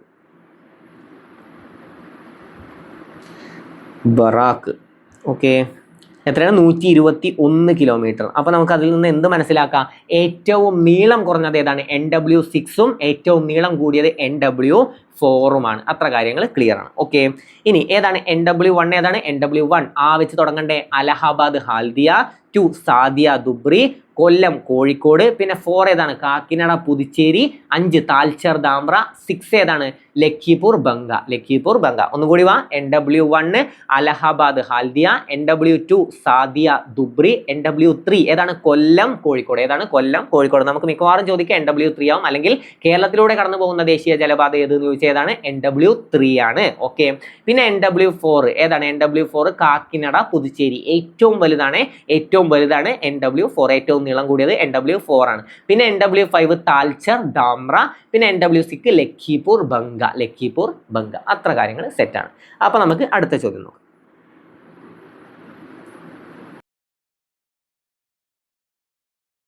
താഴെ കൊടുത്തിരിക്കുന്ന പ്രസ്താവനകൾ ആരുമായി ബന്ധപ്പെട്ടിരിക്കുന്നു? ഇതുപോലുള്ള ചോദ്യങ്ങൾ ഇപ്പോൾ വരാറുണ്ട് അല്ലേ. കുറച്ച് പ്രസ്താവന കൊടുത്തിട്ട് ഇത് ആരുമായി ബന്ധപ്പെട്ടതാണെന്ന് ചോദിച്ചിട്ട് ആ വ്യക്തിയുടെ പേരും താഴെ കൊടുക്കാറുണ്ട്. അപ്പൊ നോക്കി നോക്കാം. മുടിചൂടും പെരുമാൾ എന്ന പേരിൽ അറിയപ്പെട്ടിരുന്ന വ്യക്തി, മുടിചൂടും പെരുമാൾ എന്ന പേരിൽ അറിയപ്പെട്ടിരുന്ന നവോത്ഥാന നായകൻ എന്ന പേരിൽ അറിയപ്പെട്ടിരുന്നതാണ്. ഞാൻ ആ കഥ മുമ്പത്തെ ക്ലാസ്സുകളിലൊക്കെ ഞാൻ ആ കഥയൊക്കെ പറഞ്ഞു തന്നിട്ടുണ്ട്, ഞാൻ പറഞ്ഞുതരാം. അപ്പൊ ആരാണ് മുടിചൂടും പെരുമാൾ എന്ന പേരിൽ അറിയപ്പെട്ടിരുന്ന വ്യക്തി? കിട്ടുന്നുണ്ടോ? കേൾക്കുമ്പോൾ കിട്ടുന്നുണ്ടോ?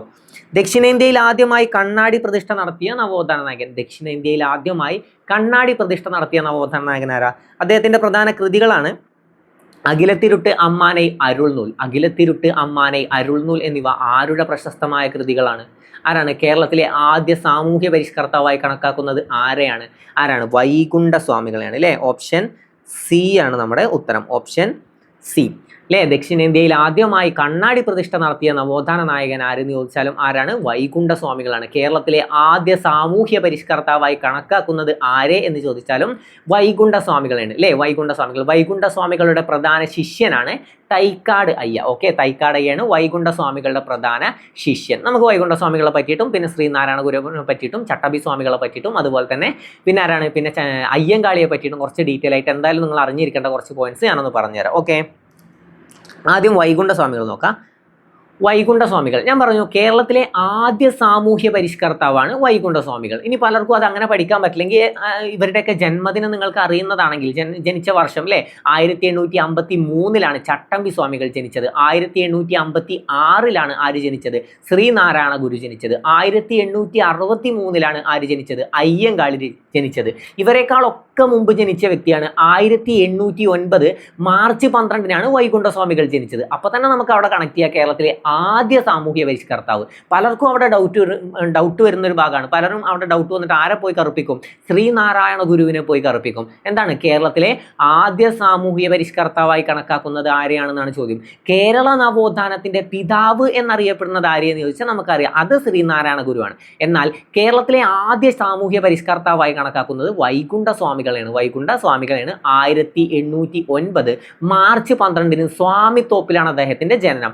വൈകുണ്ഠ സ്വാമികളല്ലേ, അത് വെച്ചിട്ട് നിങ്ങൾ സ്വാമിത്തോപ്പ് കണക്ട് ചെയ്യുക. ഓക്കെ, സ്വാമിത്തോപ്പിലാണ് അദ്ദേഹത്തിന്റെ ജനനം 1809. അദ്ദേഹത്തിന്റെ പ്രശസ്തമായ കൃതികൾ ഏതൊക്കെയാണ്? അഖിലത്തിരുട്ട് അമ്മാനൈ അരുൾനൂൽ എന്നിവ അദ്ദേഹത്തിന്റെ പ്രശസ്തമായ കൃതികളാണ്. അദ്ദേഹത്തിന്റെ പ്രശസ്തമായ വാക്കുകൾ ഉണ്ടല്ലോ. വേല ചെയ്താൽ കൂലി കിട്ടണം എന്ന മുദ്രാവാക്യം ഉയർത്തിയത് ആരെന്ന് ചോദിക്കൂല്ലേ. വേല ചെയ്താൽ കൂലി കിട്ടണം എന്ന മുദ്രാവാക്യം ഉയർത്തിയത് ആരെന്ന് ചോദിച്ചാൽ വൈകുണ്ഠ സ്വാമികളാണ്. പിന്നെ ദക്ഷിണേന്ത്യയിൽ ആദ്യമായി കണ്ണാടി പ്രതിഷ്ഠ നടത്തിയ നവോത്ഥാന നായകൻ ആരെന്ന് ചോദിച്ചാലും വൈകുണ്ഠ സ്വാമികളാണ്. ബ്രിട്ടീഷ് ഭരണത്തെ വെണ്ണീച ഭരണമെന്നും തിരുവിതാംകൂർ രാജഭരണത്തെ കരിനീച ഭരണം എന്നും വിശേഷിപ്പിച്ചതും തിരുവിതാംകൂർ രാജാവിനെ അനന്തപുരിയിലെ നീചൻ എന്ന് വിശേഷിപ്പിച്ചതും ആരെന്ന് ചോദിച്ചാൽ വൈകുണ്ഠ സ്വാമികളാണ്. അതിന്റെ പേരിലാണ് അദ്ദേഹത്തെ അറസ്റ്റ് ചെയ്ത് ശിങ്കാരത്തോപ്പ് ജയിലിൽ അടച്ചത്. ഇനി ഞാൻ പറഞ്ഞു വൈകുണ്ഠ സ്വാമികളുടെ പ്രധാന ശിഷ്യനാണ് തൈക്കാടയ്യ. നമ്മൾ പഠിച്ചിട്ടുണ്ട് ഗുരുക്കന്മാരുടെ ഗുരു എന്നറിയപ്പെടുന്നത് ആരാണ്? തൈക്കാടയ്യാണ്. പാണ്ടി പറയൻ, പണലി പറയൻ, സൂപ്രണ്ടയ്യ എന്നൊക്കെ അറിയപ്പെടുന്നത് ആരാണ്? തൈക്കാടയ്യാണ്. ഈ തൈക്കാടയ്യയുടെ ഗുരുവാണ് ആര്? വൈകുണ്ഠ സ്വാമികൾ. അപ്പോൾ വൈകുണ്ഠ സ്വാമികളുടെ പ്രധാന ശിഷ്യനാണ് തൈക്കാടയ്യ. തൈക്കാടയ്യ എന്താണ് അറിയപ്പെടുന്നത്? ഗുരുക്കന്മാരുടെ ഗുരു എന്നറിയപ്പെടുന്നു. ഈ തൈക്കാടയ്യയുടെ പ്രധാന ശിഷ്യന്മാരാരൊക്കെയാണ്? ചട്ടമ്പി സ്വാമികൾ, ശ്രീനാരായണ ഗുരു അല്ലേ. ശ്രീനാരായണ ഗുരുവിനേക്ക് ഹഠയോഗ വിദ്യ അഭ്യസിപ്പിച്ചത് ആരെന്ന് ചോദ്യം വന്നാൽ അത് തൈക്കാടയ്യാണ്, ശ്രീനാരായണ ഗുരു. പിന്നെ അതുപോലെ തന്നെ സ്വാതി തിരുനാൾ അദ്ദേഹത്തിന്റെ പ്രധാന ശിഷ്യനാണ്. ആരുടെ? തൈക്കാടയ്യ സ്വാമികളുടെ. തൈക്കാടയ്യയുടെ പ്രധാന ശിഷ്യനാണ് ആര്? സ്വാതി തിരുനാൾ. ഈ സ്വാതി തിരുനാളിനെയാണ് വൈകുണ്ഠ സ്വാമികൾ എന്ത് വിശേഷിപ്പിച്ചത്? തിരുവിതാംകൂർ രാജഭരണത്തെ കരിനീച ഭരണമെന്നും പിന്നെ എന്താണ് തിരുവിതാംകൂർ രാജാവിനെ എന്താണ് വിശേഷിപ്പിച്ചത്? അനന്തപുരിയിലെ നീചൻ എന്നും വിശേഷിപ്പിച്ചു എന്ന് നമ്മൾ പഠിച്ചു. അനന്തപുരിയിലെ നീചൻ. അപ്പോൾ ഇതിന്റെ പേരിൽ അദ്ദേഹത്തെ ആരാവും അറസ്റ്റ് ചെയ്യുക? ഏത് രാജാവാണ് അദ്ദേഹത്തെ അറസ്റ്റ് ചെയ്ത് ജയിലിൽ അടക്കാൻ ഉത്തരവിടുക? ആരാണ്? അതാരാണ്? അത് സ്വാതി തിരുനാളാണ്. ഓക്കെ, സ്വാതി തിരുനാളാണ്. ആരുടെ ഭരണകാലമാണ് തിരുവിതാംകൂറിന്റെ സുവർണ കാലഘട്ടം എന്നറിയപ്പെടുന്നതെന്ന് ചോദിച്ചാൽ സ്വാതി തിരുനാളിന്റെ ഭരണകാലമാണ്. അപ്പോൾ സ്വാതി തിരുനാളാണ് അദ്ദേഹത്തെ ജയിലിലടക്കുന്നത്. ഏത് ജയിലിലാണ്? ശിങ്കാരത്തോപ്പ് ജയിലാണ്. ശിങ്കാരത്തോപ്പ് ജയിൽ. അദ്ദേഹം ജനിച്ചത് സ്വാമിത്തോപ്പിലും അദ്ദേഹത്തെ അടച്ച ജയിലാണ് ശിങ്കാരത്തോപ്പ് ജയിൽ. ശിങ്കാരത്തോപ്പ് ജയിൽ. അപ്പോൾ അത് പഠിച്ചു വെക്കുക. ഇനി ശിങ്കാരത്തോപ്പ് ജയിലിൽ നിന്നും അദ്ദേഹത്തെ മോചിപ്പിക്കാൻ ആരുടെ റിക്വസ്റ്റ് വേണ്ടി വന്നു? ആര് പറയേണ്ടി വന്നു?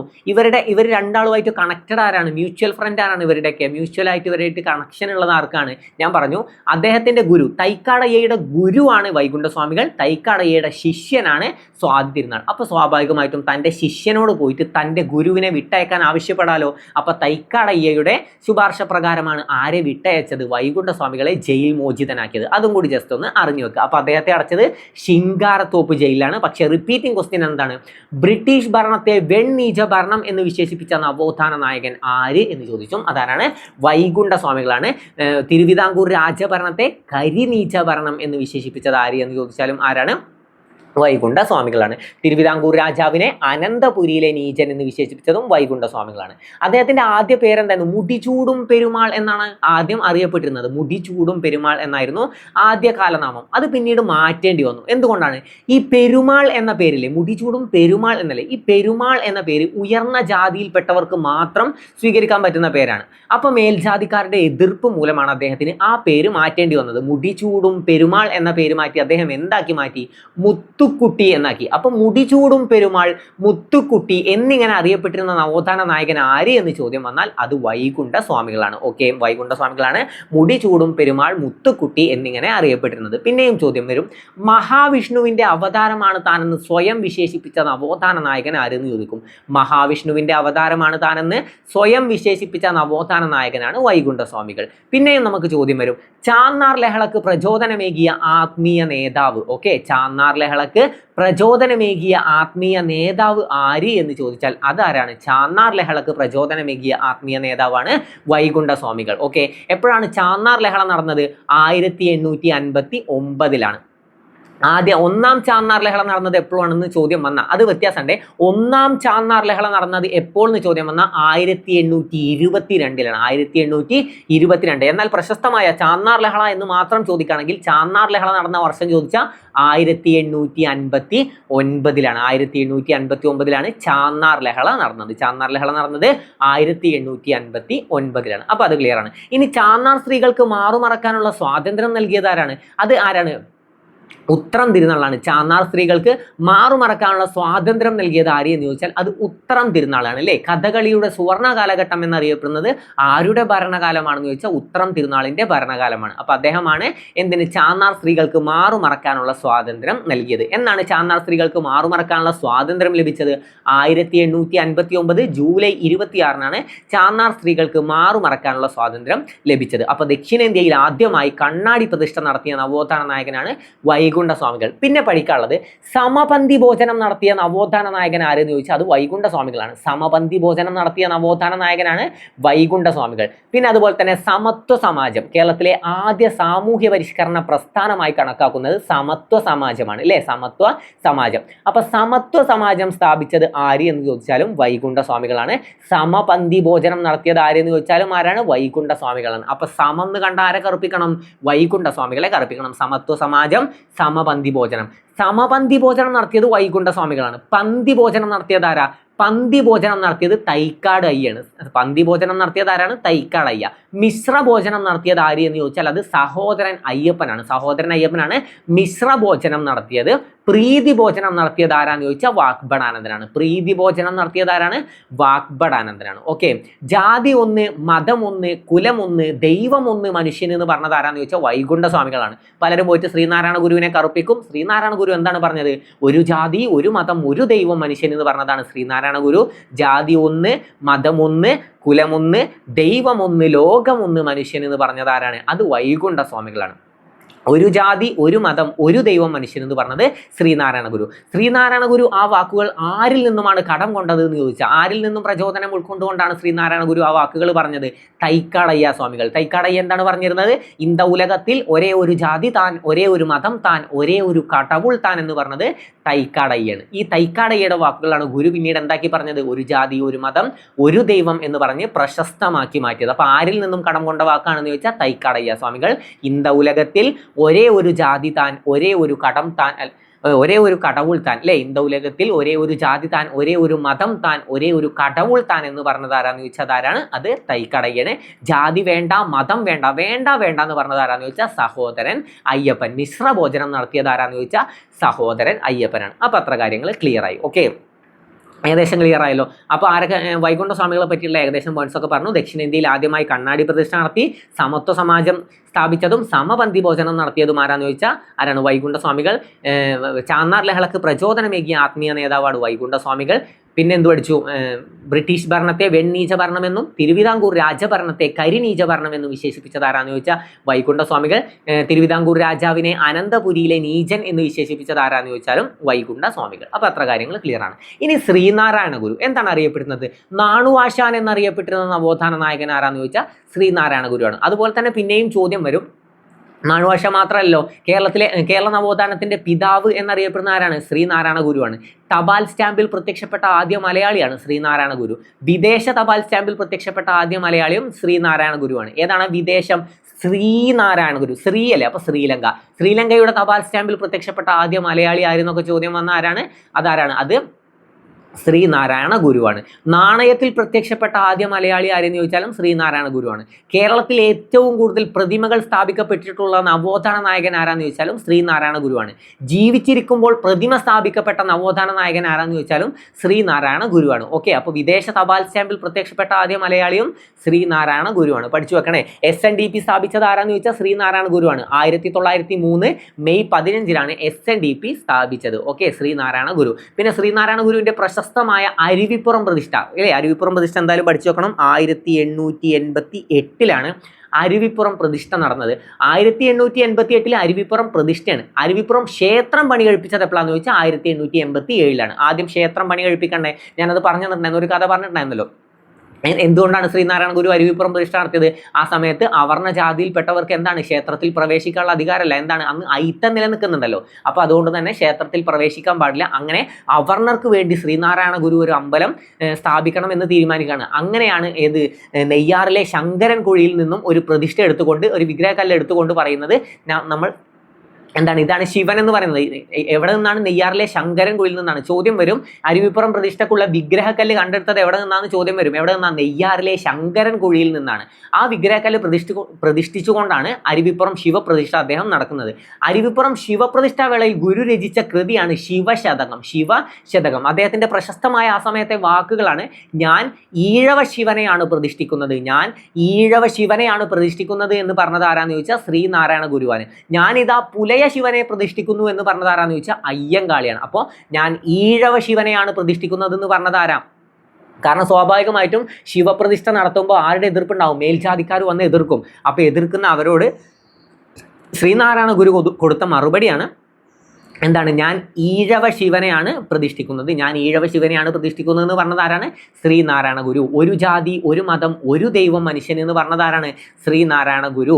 മദ്യം വിഷമാണ്, അതുണ്ടാക്കരുത്, കൊടുക്കരുത്, കുടിക്കരുത് എന്ന് പറഞ്ഞത് ആരാണ്? ശ്രീനാരായണ ഗുരു. ഓക്കെ, പിന്നെ അദ്ദേഹം അരുവിപ്പുറം ക്ഷേത്ര ഭിത്തിയിൽ എഴുതിയിരിക്കുന്ന വാക്കുകൾ എന്താണ്?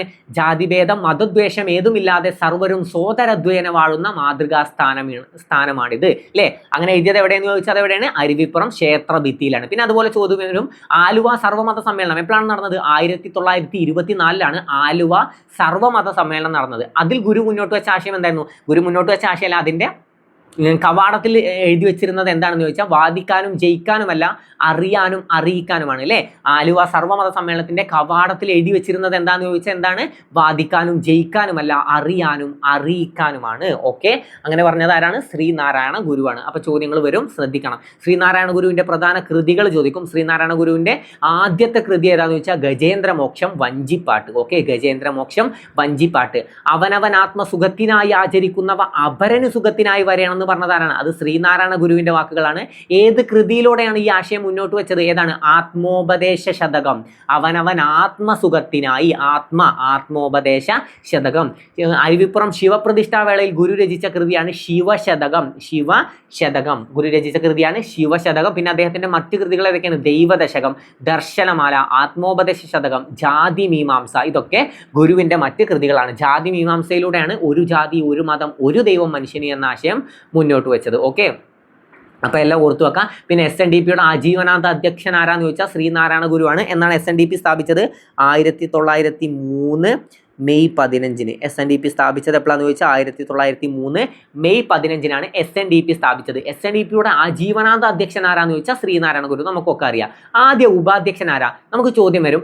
SNDP സ്ഥാപിക്കാൻ, ശ്രീനാരായണ ധർമ്മപരിപാലന യോഗം സ്ഥാപിക്കാൻ ശ്രീനാരായണ ഗുരുവിനെ പ്രേരിപ്പിച്ചത് ആര് എന്ന് ചോദിച്ചാൽ അത് ഡോക്ടർ പൽപ്പു ആണ്. അപ്പോൾ നിങ്ങളൊന്ന് ആലോചിച്ചു, ഡോക്ടർ പൽപ്പു ശ്രീനാരായണ ഗുരുവിനോട് വന്നിട്ട് പറയുകയാണ്, നിങ്ങൾ SNDP സ്ഥാപിക്കണം എന്നൊക്കെ പറഞ്ഞ് ഇങ്ങനെ ശ്രീനാരായണ ഗുരുവിനെ പിരിയേറ്റി വിടുകയാണ്. അപ്പോൾ ശ്രീനാരായണ ഗുരു പറയണം, ഓക്കെ ഞാൻ സ്ഥാപിക്കാം, പക്ഷേ ഞാൻ അധ്യക്ഷനും ആദ്യമായി എൻ്റെ കൂടെ ഉപാധ്യക്ഷനായി നീയും ഉണ്ടാവണം. അപ്പോൾ ആദ്യ ഉപാധ്യക്ഷൻ ആരാണ്?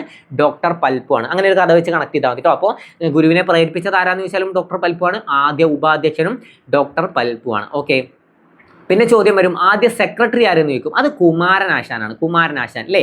ആശയ ഗംഭീരൻ, സ്നേഹഗായകൻ എന്നൊക്കെ അറിയപ്പെടുന്ന ആരാന്ന് വെച്ചാൽ കുമാരനാശാനാണ്. ചോദ്യം വരും. അപ്പോൾ എന്താണ്? കുമാരനാശാനാണ് SNDPയുടെ ആദ്യ സെക്രട്ടറി. SNDPയുടെ ആദ്യ മുഖപത്രം ഏതാ? മുഖപത്രം വിവേകോദയം. വിവേകോദയമാണ് SNDPയുടെ ആദ്യ മുഖപത്രം. നിലവിലെ മുഖപത്രം ഏതാന്ന് ചോദിച്ചാൽ യോഗനാഥം. ഓക്കെ, SNDPയുടെ മുൻഗാമി എന്നറിയപ്പെടുന്ന ഏതാണ്? വാവൂട്ടി യോഗമാണ് SNDPയുടെ മുൻഗാമി എന്നറിയപ്പെടുന്നത്. പഠിച്ചു വെക്കണം. ഇത്ര കാര്യങ്ങൾ എന്തായാലും ഒന്ന് അറിഞ്ഞു വെക്കുക. പിന്നെ നമുക്ക് ആരെ പറ്റിയ? ചട്ടമ്പി സ്വാമികളെ കുറിച്ച് പഠിക്കണം. ചട്ടമ്പി സ്വാമികൾ സർവ്വവിദ്യാധിരാജൻ എന്നറിയപ്പെടുന്ന ആരാന്ന് ചോദിച്ചാൽ ചട്ടമ്പി സ്വാമികളാണ്. കാവ്യവും കമണ്ഡലവും ഇല്ലാത്ത സന്യാസി, കാഷായം ധരിക്കാത്ത സന്യാസി എന്നൊക്കെ അറിയപ്പെടുന്നത് ആരാണ്? അത് ചട്ടമ്പി സ്വാമികളാണ് അല്ലേ?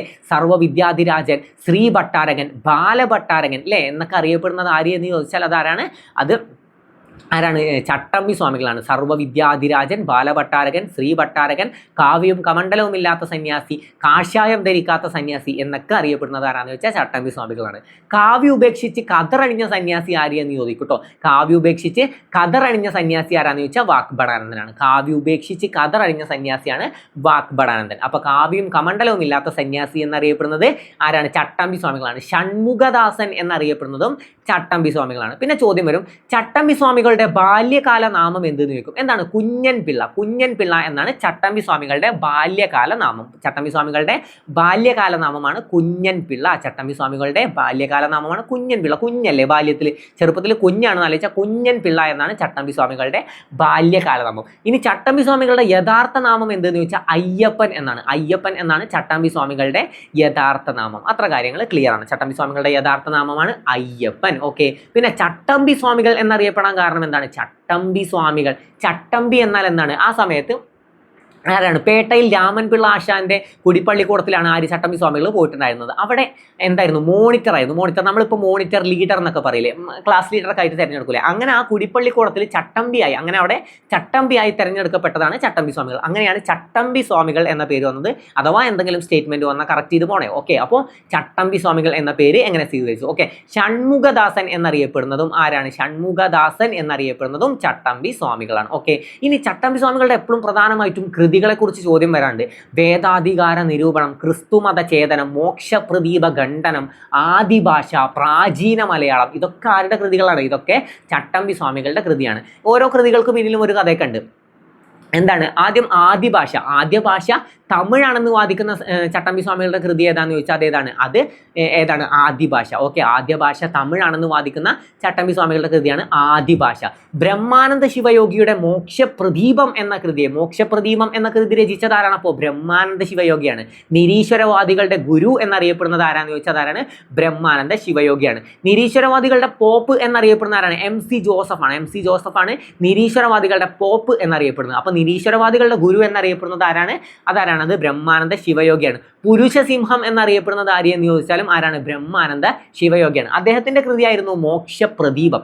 മനസ്സാണ് ദൈവം എന്നൊക്കെ പറഞ്ഞത് ആരാണ്? അത് ബ്രഹ്മാനന്ദ ശിവയോഗിയാണ്. അദ്ദേഹത്തിന്റെ പ്രധാന കൃതിയാണ് മോക്ഷപ്രദീപം. ആ കൃതിയെ വിമർശിച്ചുകൊണ്ട് ചട്ടമ്പി സ്വാമികൾ രചിച്ച കൃതിയാണ് മോക്ഷപ്രദീപ ഖണ്ഡനം അല്ലെ? അതിനെ ഖണ്ഡിച്ചുകൊണ്ട് രചിച്ചതാണ് മോക്ഷപ്രദീപ ഖണ്ഡനം. പിന്നെ ക്രിസ്തുമത ചേതനം. എന്താണ്? ആ സമയത്ത് ക്രിസ്ത്യൻ മിഷനറിമാർ എന്തായിരുന്നു? മതപരിവർത്തനം നടത്തിയിട്ടുണ്ടായിരുന്നു. ക്രിസ്ത്യാനികൾ ഹിന്ദുക്കളെ ക്രിസ്ത്യാനികളാക്കി മാറ്റുന്ന മതപരിവർത്തനം ആ സമയത്ത് നടക്കുന്നുണ്ടായിരുന്നു. അതിനെ എതിർത്തുകൊണ്ട് ചട്ടമ്പി സ്വാമികൾ രചിച്ചതാണ് ക്രിസ്തുമത ഛേദനം. പിന്നെ ആദിഭാഷ, ഓക്കെ, ആദിഭാഷ ആദിഭാഷ നമ്മൾ പറഞ്ഞു. പ്രാചീന മലയാളം ഗുരുവിൻ്റെ അല്ല ചട്ടമ്പി സ്വാമികളുടെ ഏറ്റവും വലിയ കൃതിയാണ് പ്രാചീന മലയാളം. അത് നമുക്ക് എങ്ങനെ ഓർത്തു വെക്കാം? പ്രാചീന കാലം തൊട്ട് എഴുതി തുടങ്ങിയതാണ്. അപ്പോൾ പ്രാചീന മലയാളം അത്ര കാലം തൊട്ട് കുറേ കാലം മുമ്പ് എഴുതി തുടങ്ങിയതാണ്. അപ്പോൾ പ്രാചീന മലയാളം ആരുടെ കൃതിയാണ്? ചട്ടമ്പി സ്വാമികളുടെ കൃതിയാണ്. ഈ ചട്ടമ്പി സ്വാമികളുടെ എന്താണ് സ്വാമി വിവേകാനന്ദൻ എന്തോ വിശേഷിപ്പിച്ചിട്ടുണ്ടല്ലോ. എന്താണ്? മലബാറിൽ ഞാനൊരു യഥാർത്ഥ മനുഷ്യനെ കണ്ടു എന്ന് സ്വാമി വിവേകാനന്ദൻ ആരെക്കുറിച്ചാണ് വിശേഷിപ്പിച്ചതെന്ന് ചോദിച്ചാൽ ആരാണ്? ചട്ടമ്പി സ്വാമികളെ കുറിച്ചാണ് വിശേഷിപ്പിച്ചത്. അപ്പോൾ തന്നെ ഒന്ന് പൊക്കി പറഞ്ഞതല്ല. അപ്പോൾ സ്വാഭാവികമായിട്ടും ചട്ടമ്പി സ്വാമികൾ തിരിച്ചും എന്തെങ്കിലും പറയണ്ടേ? അദ്ദേഹം പക്ഷിരാജനായ ഗരുഡനെങ്കിൽ ഞാൻ വെറും ഒരു കൊതുകാണ്, അതാണ് ഞങ്ങൾ തമ്മിലുള്ള വ്യത്യാസം എന്ന് പറഞ്ഞതാരാണ്? അത് ചട്ടമ്പി സ്വാമികളാണ്. ചട്ടമ്പി സ്വാമികൾ സ്വാമി വിവേകാനന്ദനെ കുറിച്ച് പറഞ്ഞതാണ് അദ്ദേഹം പക്ഷിരാജനായ ഗരുഡനെങ്കിൽ ഞാൻ വെറും ഒരു കൊതുകാണ്. അപ്പൊ അത്ര കാര്യങ്ങൾ ഓർത്തു വെക്കുക. എന്തൊക്കെയാണ്? അദ്ദേഹം പക്ഷിരാജനായ ഗരുഡനെങ്കിൽ ഞാൻ വെറും ഒരു കൊതുകാണെന്ന് സ്വാമി വിവേകാനന്ദനെ കുറിച്ച് ചട്ടമ്പി സ്വാമികൾ പറഞ്ഞതാണ്. ചട്ടമ്പി സ്വാമികളെ കുറിച്ച് സ്വാമി വിവേകാനന്ദൻ പറഞ്ഞത് മലബാറിൽ ഞാനൊരു യഥാർത്ഥ മനുഷ്യനെ കണ്ടു എന്ന് പറഞ്ഞതാരാന്ന് ചോദിച്ചാൽ സ്വാമി വിവേകാനന്ദൻ ആരെക്കുറിച്ചാണ്? ചട്ടമ്പി സ്വാമികളെ കുറിച്ച് പറഞ്ഞതാണ്. പിന്നെ തീ പോലുള്ള വാക്കുകൾ കത്തിപ്പോകാത്തത് ഭാഗ്യം എന്ന് ഏത് കൃതിയെക്കുറിച്ചാണ് പറഞ്ഞത്? സ്വാമി വിവേകാനന്ദൻ ഒരു കൃതിയെക്കുറിച്ച് അഭിപ്രായപ്പെട്ടതാണ്. തീ പോലുള്ള വാക്കുകൾ കത്തിപ്പോകാത്തത് ഭാഗ്യം. ഏതാണ്? വേദാധികാര നിരൂപണം. ഏതാണ്? വേദാധികാര നിരൂപണം. എന്താണ്?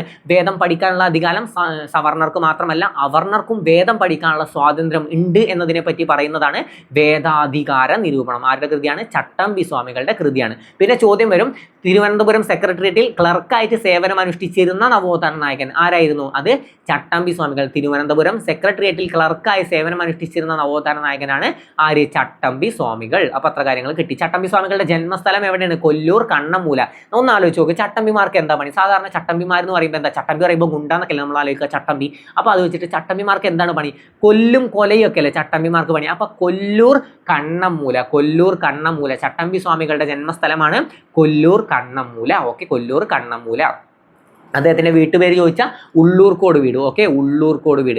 ശ്രീനാരായണ ഗുരുവിന്റെ വീട്ടുപേര് ചോദിച്ചാൽ അത് വയൽവാരത്ത് വീടാണ്. വയൽവാരത്ത് വീടാണ് ശ്രീനാരായണ ഗുരുവിന്റെ വീട്ടുപേര്. അദ്ദേഹം ജനിച്ചത് ചെമ്പഴന്തിയിലാണ്. ചെമ്പഴന്തി അറിഞ്ഞു വെക്കുക കേട്ടോ. ഓക്കെ, അപ്പൊ ചട്ടമ്പി സ്വാമികളും ക്ലിയർ ആയി. ഇനി അയ്യങ്കാളി എന്താണ്?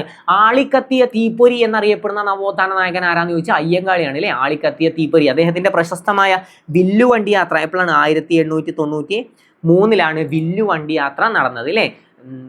അപ്പോൾ എപ്പോഴാണ് വില്ലുവണ്ടി യാത്ര നടന്നത് എന്ന് ചോദിച്ചാലും 1893 അതുപോലെ തന്നെ ചിക്കാഗോ സമ്മേളനം നടന്ന വർഷം പ്രശസ്തമല്ലേ. പ്രശസ്തമായ ചിക്കാഗോ സമ്മേളനം നടന്ന വർഷവും 1893. പിന്നെ ആനി ബസന്റ് ഇന്ത്യൻ പൗരത്വം സ്വീകരിച്ചത്, അല്ലെങ്കിൽ ആനി ബസന്റ് ഇന്ത്യയിലേക്ക് എത്തിയതും ഇന്ത്യൻ പൗരത്വം സ്വീകരിച്ചതും 1893. അപ്പോൾ ഈ വർഷം വെച്ച് അറിയുന്നതൊക്കെ ഒന്ന് പഠിച്ചു വെക്കുക. 1893 എന്ത് നടന്നത്? പ്രശസ്തമായ വില്ലുവണ്ടി യാത്ര നടത്തിയത്. ഓക്കെ, അപ്പോൾ എന്താണ്? ആളിക്കത്തിയ തീപ്പൊരി എന്നറിയപ്പെടുന്ന നവോത്ഥാന നായകൻ ആരാന്ന് ചോദിച്ചാൽ അത് അയ്യങ്കാളിയാണ്. അധസ്ഥിതരുടെ പടത്തലവൻ എന്നറിയപ്പെടുന്നതും അയ്യങ്കാളിയാണ്. അധസ്ഥിതരുടെ പടത്തലവൻ എന്നറിയപ്പെടുന്നത്. അപ്പോൾ അധസ്ഥിതരുടെ പടത്തലവൻ എന്നറിയപ്പെടുന്നതും അയ്യങ്കാളിയാണ്. എന്നാൽ പാവങ്ങളുടെ പടത്തലവൻ എന്നറിയപ്പെടുന്ന ആരാണ്? പാവങ്ങളുടെ പടത്തലവൻ അത് AKG ആണ് അല്ലേ. AK ഗോപാലനാണ് പാവങ്ങളുടെ പടത്തലവൻ എന്നറിയപ്പെടുന്നത്. പട്ടിണി ജാഥ നയിച്ചത് ആരാന്ന് ചോദിച്ചാലും AKG ആണ്. AK ഗോപാലനാണ് പട്ടിണി ജാഥ നയിച്ചത്. ഓക്കെ, ഇന്ത്യൻ കോഫി ഹൗസിന്റെ സ്ഥാപകനെ ആരെന്ന് ചോദിച്ചാലും അതാരാണ്? AKG ആണ്. AKG ആണ് ഇന്ത്യൻ കോഫി ഹൗസിന്റെ സ്ഥാപകൻ. പാവങ്ങളുടെ പടത്തലവൻ എന്നറിയപ്പെടുന്നതും AK ഗോപാലനാണ്. പിന്നെ അതുപോലെ തന്നെ ഗുരുവായൂർ സത്യാഗ്രഹത്തിന്റെ വോളണ്ടിയർ ക്യാപ്റ്റൻ ആരാന്ന് ചോദിച്ചാലും AKG ആണ് അല്ലേ. AK ഗോപാലനാണ് ഗുരുവായൂർ സത്യാഗ്രഹത്തിന്റെ വോളണ്ടിയർ ക്യാപ്റ്റൻ. അപ്പൊ അത്ര കാര്യങ്ങളൊക്കെ ജസ്റ്റ് ഒന്ന് അറിഞ്ഞു വെക്കാം. അപ്പൊ ഇപ്പൊ നമ്മൾ എന്താണ് പഠിച്ചത്? അധസ്ഥിതരുടെ പടത്തലവൻ എന്നറിയപ്പെടുന്നത് ആരാന്ന് ചോദിച്ചാൽ അയ്യങ്കാളി. അധസ്ഥിതരുടെ പടത്തലവൻ. ആളിക്കത്തിയ തീപ്പൊരി എന്നറിയപ്പെടുന്നതും പിന്നെന്താണ്? പുലയരുടെ രാജാവ് എന്നറിയപ്പെടുന്നത് ആരാണ്? അത് അയ്യങ്കാളിയാണ്. ആരാണ് അയ്യങ്കാളിയെ പുലയരുടെ രാജാവ് എന്ന് വിശേഷിപ്പിച്ചത്? അത് ഗാന്ധിജിയാണ് അല്ലേ. അയ്യങ്കാളിയെ പുലയരുടെ രാജാവ് എന്ന് വിശേഷിപ്പിച്ചത് ആര് എന്ന് ചോദിച്ചാൽ അത് ഗാന്ധിജിയാണ്. ഗാന്ധിജിയാണ് അയ്യങ്കാളിയെ പുലയരുടെ രാജാവ് എന്ന് വിശേഷിപ്പിച്ചത്. ഇന്ത്യയുടെ മഹാനായ പുത്രൻ എന്ന് അയ്യങ്കാളിയെ വിശേഷിപ്പിച്ചത് ആരാ? അത് ഇന്ദിരാഗാന്ധിയാണ്. ഇന്ദിരാഗാന്ധിയാണ് ഇന്ത്യയുടെ മഹാനായ പുത്രൻ എന്ന് അയ്യങ്കാളിയെ വിശേഷിപ്പിച്ചത്. തിരുവനന്തപുരത്ത് അയ്യങ്കാളിയുടെ പ്രതിമ അനാച്ഛാദനം ചെയ്തത് ആരാന്ന് ചോദിച്ചാലും ഇന്ദിരാഗാന്ധിയാണ്. ഓക്കെ, ഇന്ത്യയിലെ ആദ്യ കമ്മ്യൂണിസ്റ്റ് എന്ന് വിശേഷിപ്പിച്ചത് അയ്യങ്കാളിയെ ഇന്ത്യയിലെ ആദ്യത്തെ കമ്മ്യൂണിസ്റ്റ് എന്ന് വിശേഷിപ്പിച്ചത് ആരാണ്? അത് ആരാണ്? EK നായനാറാണ്. EK നായനാർ ഇന്ത്യയിലെ ആദ്യത്തെ കമ്മ്യൂണിസ്റ്റ് എന്ന അയ്യങ്കാളിയെ വിശേഷിപ്പിച്ചത് EK നായനാറാണ്. പഠിച്ചു വെക്കുക കേട്ടോ. അപ്പോൾ അയ്യങ്കാളിയുമായിട്ട് ബന്ധപ്പെട്ട് ഇത്ര കാര്യങ്ങൾ പഠിച്ചു വെക്കുക. പിന്നെ എന്താണ്? ഞങ്ങളുടെ കുട്ടികളെ നിങ്ങൾ പഠിപ്പിച്ചില്ലെങ്കിൽ കാണായ പാഠങ്ങളിലെല്ലാം മുടിപ്പുല്ല് കുരിപ്പിക്കും എന്ന് പറഞ്ഞത് ആരാ? അതാരാണ്? അത് ഞങ്ങളുടെ കുട്ടികളെ നിങ്ങൾ പഠിക്കാൻ അനുവദിച്ചില്ലെങ്കിൽ കാണായ പാഠങ്ങളിലെല്ലാം മുടിപ്പുല്ല് കുരിപ്പിക്കും എന്ന് പറഞ്ഞതാരാണ്? പ്രശസ്തമായ വാക്കുകളാണ്, അയ്യങ്കാളിയുടെ വാക്കുകളാണ് കേട്ടോ. ഞങ്ങളുടെ കുട്ടികളെ നിങ്ങൾ പഠിക്കാൻ അനുവദിച്ചില്ലെങ്കിൽ കാണായ പാഠങ്ങളിലെല്ലാം മുടിപ്പുല്ല് കുരിപ്പിക്കും എന്ന് പറഞ്ഞത് ആരാന്ന് ചോദിച്ചാൽ അയ്യങ്കാളിയാണ്. ഓക്കെ, അയ്യങ്കാളിയാണ്. പിന്നെ ആദ്യമായിട്ട് കർഷക സമരത്തിന്, ദക്ഷിണേന്ത്യയിൽ ആദ്യമായി കർഷക സമരത്തിന് നേതൃത്വം നൽകിയത് ആരാന്ന് ചോദിച്ചാലും അയ്യങ്കാളിയാണ്. ഓക്കെ, ദക്ഷിണേന്ത്യയിൽ ആദ്യമായി കർഷക സമരത്തിന് നേതൃത്വം നൽകിയത് ആരെന്ന് ചോദിച്ചാലും ആദ്യത്തെ തൊഴിലാളി സമരം, ആദ്യമായിട്ട് സംഘടിത തൊഴിലാളി സമരം നടത്തിയത് ആരാന്ന് ചോദിച്ചാലും ഒക്കെ അയ്യങ്കാളിയാണ്. ഓക്കെ, അയ്യങ്കാളിയെ പറ്റിയിട്ട് പഠിച്ചു വെക്കണം. പ്രശസ്തമായ വില്ലുവണ്ടി യാത്ര നടത്തിയത് 1893-ലാണ്. 1893-ലാണ്. ഓക്കെ, എപ്പോഴാണ് പുലയലഹള നടന്നത്? 1915-ലാണ് പുലയലഹള നടന്നത്. അതും കൂടി അറിഞ്ഞു വെക്കുക. 1915-ലാണ്. 1915. അപ്പോൾ അയ്യങ്കാളിയുമായി ബന്ധപ്പെട്ടും ഇത്ര കാര്യങ്ങൾ ക്ലിയർ ആണ്. 1863-ലാണ് അയ്യങ്കാളി ജനിച്ചത്. ഓക്കെ, അയ്യങ്കാളി ജനിച്ചത് 1863-ലാണ്. ഈ ചട്ടമ്പി സ്വാമികളുടെ ജന്മദിനമാണ് കേരളത്തിൽ ജീവകാരുണ്യ ദിനമായി ആചരിക്കുന്നത്. ഇല്ലേ? കേരളത്തിൽ ജീവകാരുണ്യ ദിനമായി കണക്കാക്കുന്നത് ആരുടെ ജന്മദിനമാണ്? ഏത് നവോത്ഥാന നായകന്റെ ജന്മദിനമാണെന്ന് ചോദിച്ചാൽ ഓഗസ്റ്റ് 25 ആരുടെ ജന്മദിനമാണ്? ചട്ടമ്പി സ്വാമികളുടെ ജന്മദിനമാണ്. 1853 ഓഗസ്റ്റ് 25-നാണ് ചട്ടമ്പി സ്വാമികൾ ജനിച്ചത്. ശ്രീനാരായണ ഗുരുവിനെ പറ്റിയിട്ട് പിന്നെ ഒരു ചോദ്യം വരും. ജനന ദിവസവും ജനന ദിവസവും മരണ ദിവസവും അവധിയായി പ്രഖ്യാപിച്ച ഏക നവോത്ഥാന നായകൻ ആരാന്ന് ചോദിച്ചാൽ അത് ആരാണ്? ശ്രീനാരായണ ഗുരുവാണ്. ജനന ദിവസവും അവധി ദിവസവും ജനന ദിവസവും നിങ്ങൾ പഠിച്ചു വെച്ചോട്ടോ. ജനിച്ച ദിവസം ഇങ്ങനെ ഞാൻ പറഞ്ഞുതരാം. ജനിച്ച ദിവസം, ജനിച്ചു വീഴുമല്ലോ. ഓക്കെ, ജനിച്ച ദിവസവും അന്തരിച്ച ദിവസവും മരണ ദിവസവും അവധിയായി പ്രഖ്യാപിച്ചത്. ഓക്കെ, ഞാൻ മാറി പറയുന്നുണ്ട്. ജനന ദിവസവും മരണ ദിവസവും അവധി. നമുക്കറിയാലോ ശ്രീനാരായണ ഗുരു ജയന്തി, ശ്രീനാരായണ ഗുരു സമാധി, 2 ദിവസം നമുക്ക് ലീവ് കിട്ടും. അപ്പോൾ അത് വെച്ച് പഠിച്ചാൽ മതി. അവധിയായി പ്രഖ്യാപിച്ച ഏക നവോത്ഥാന നായകൻ ആരാന്ന് ചോദിച്ചാൽ അതാണ് ശ്രീനാരായണ ഗുരു. ഓക്കെ, SNDP സ്ഥാപിച്ചത് 1903-ലാണ്. അരുവിപ്പുറം പ്രതിഷ്ഠ ഇമ്പോർട്ടൻ്റ് ആണ്. 1888-ലാണ്. ഇത്ര കാര്യങ്ങൾ ഏകദേശം ക്ലിയർ ആണ്. ഓക്കെ, അപ്പോൾ എന്താണ്? പുലയരുടെ രാജാവ് എന്നറിയപ്പെടുന്ന ആരാന്ന് ചോദിച്ചാൽ അയ്യങ്കാളിയാണ്. ഓക്കെ, അധസ്ഥിതരുടെ പടത്തലവൻ എന്നറിയപ്പെടുന്നതും അയ്യങ്കാളിയാണ്. ഏകദേശം എല്ലാ കാര്യങ്ങളും കിട്ടുന്നുണ്ടല്ലോ. എല്ലാവരും ഒന്ന് റിപ്പീറ്റ് ചെയ്ത് നോക്കുക. ഓക്കെ, അപ്പോൾ എല്ലാ കാര്യങ്ങളും ഈ പഠിച്ച എത്ര കാര്യങ്ങൾ കിട്ടുന്നുണ്ടെന്ന് വിചാരിക്കുന്നു. ഏകദേശം നവോത്ഥാനം ക്ലിയർ അല്ലേ? ഓക്കെ ആണല്ലോ. ഓക്കെ, അപ്പോൾ ഇന്നത്തെ ക്ലാസ്സിൽ നമ്മൾ ഇത്രയും കാര്യങ്ങളാണ് ഡിസ്കസ് ചെയ്യുന്നത്. ചില സാങ്കേതിക പ്രശ്നങ്ങൾ മൂലം നമുക്ക് ക്ലാസ് നിർത്തേണ്ടി വന്നു. ഇതിൻ്റെ തുടർച്ചയായ ക്ലാസ് എത്രയും പെട്ടെന്ന് തന്നെ ഉണ്ടാവും. അപ്പോൾ ഈ ക്ലാസ് നിങ്ങൾക്ക് ഉപകാരപ്പെട്ടു എന്ന് തോന്നുകയാണെങ്കിൽ മാത്രം ഈ ചാനൽ സബ്സ്ക്രൈബ് ചെയ്യുക. ഈ ക്ലാസ് നിങ്ങൾക്ക് ഉപകരിച്ചെങ്കിൽ ഇതിൻ്റെ തുടർച്ചയായ ക്ലാസ്സും തീർച്ചയായിട്ടും നിങ്ങൾക്ക് ഉപകരിക്കും. എത്രയും പെട്ടെന്ന് തന്നെ നമ്മൾ ആ ക്ലാസ് ഇടുന്നതാണ്. ചില പ്രശ്നങ്ങൾ കാരണമാണ് നമുക്ക് ഇന്ന് നിർത്തേണ്ടി വന്നത്. ഇതിൻ്റെ തുടർച്ച എത്രയും പെട്ടെന്ന് തന്നെ ഉണ്ടാവും. അപ്പോൾ ഈ ക്ലാസ് നിങ്ങൾക്ക് ഉപകരിച്ചെങ്കിൽ, ഇത് നിങ്ങൾക്ക് ഉപകാരപ്പെട്ടു, ഇതുപോലെ പഠിച്ചാൽ നിങ്ങൾക്ക് ക്രാക്ക് ചെയ്യാൻ പറ്റും എന്ന് തോന്നുന്നുണ്ടെങ്കിൽ ഇതിൻ്റെ തുടർച്ചയായ ക്ലാസ്സിന് വേണ്ടി തീർച്ചയായിട്ടും ചാനൽ സബ്സ്ക്രൈബ് ചെയ്യുക. പിന്നെ അതുപോലെ തന്നെ നിങ്ങളുടെ വിലയേറിയ അഭിപ്രായങ്ങൾ തീർച്ചയായിട്ടും കമൻറ്റായി രേഖപ്പെടുത്തുക. അപ്പോൾ ഇതുപോലെ മറ്റൊരു ക്ലാസ്സുമായിട്ട് നമുക്ക് വീണ്ടും കാണാം. താങ്ക്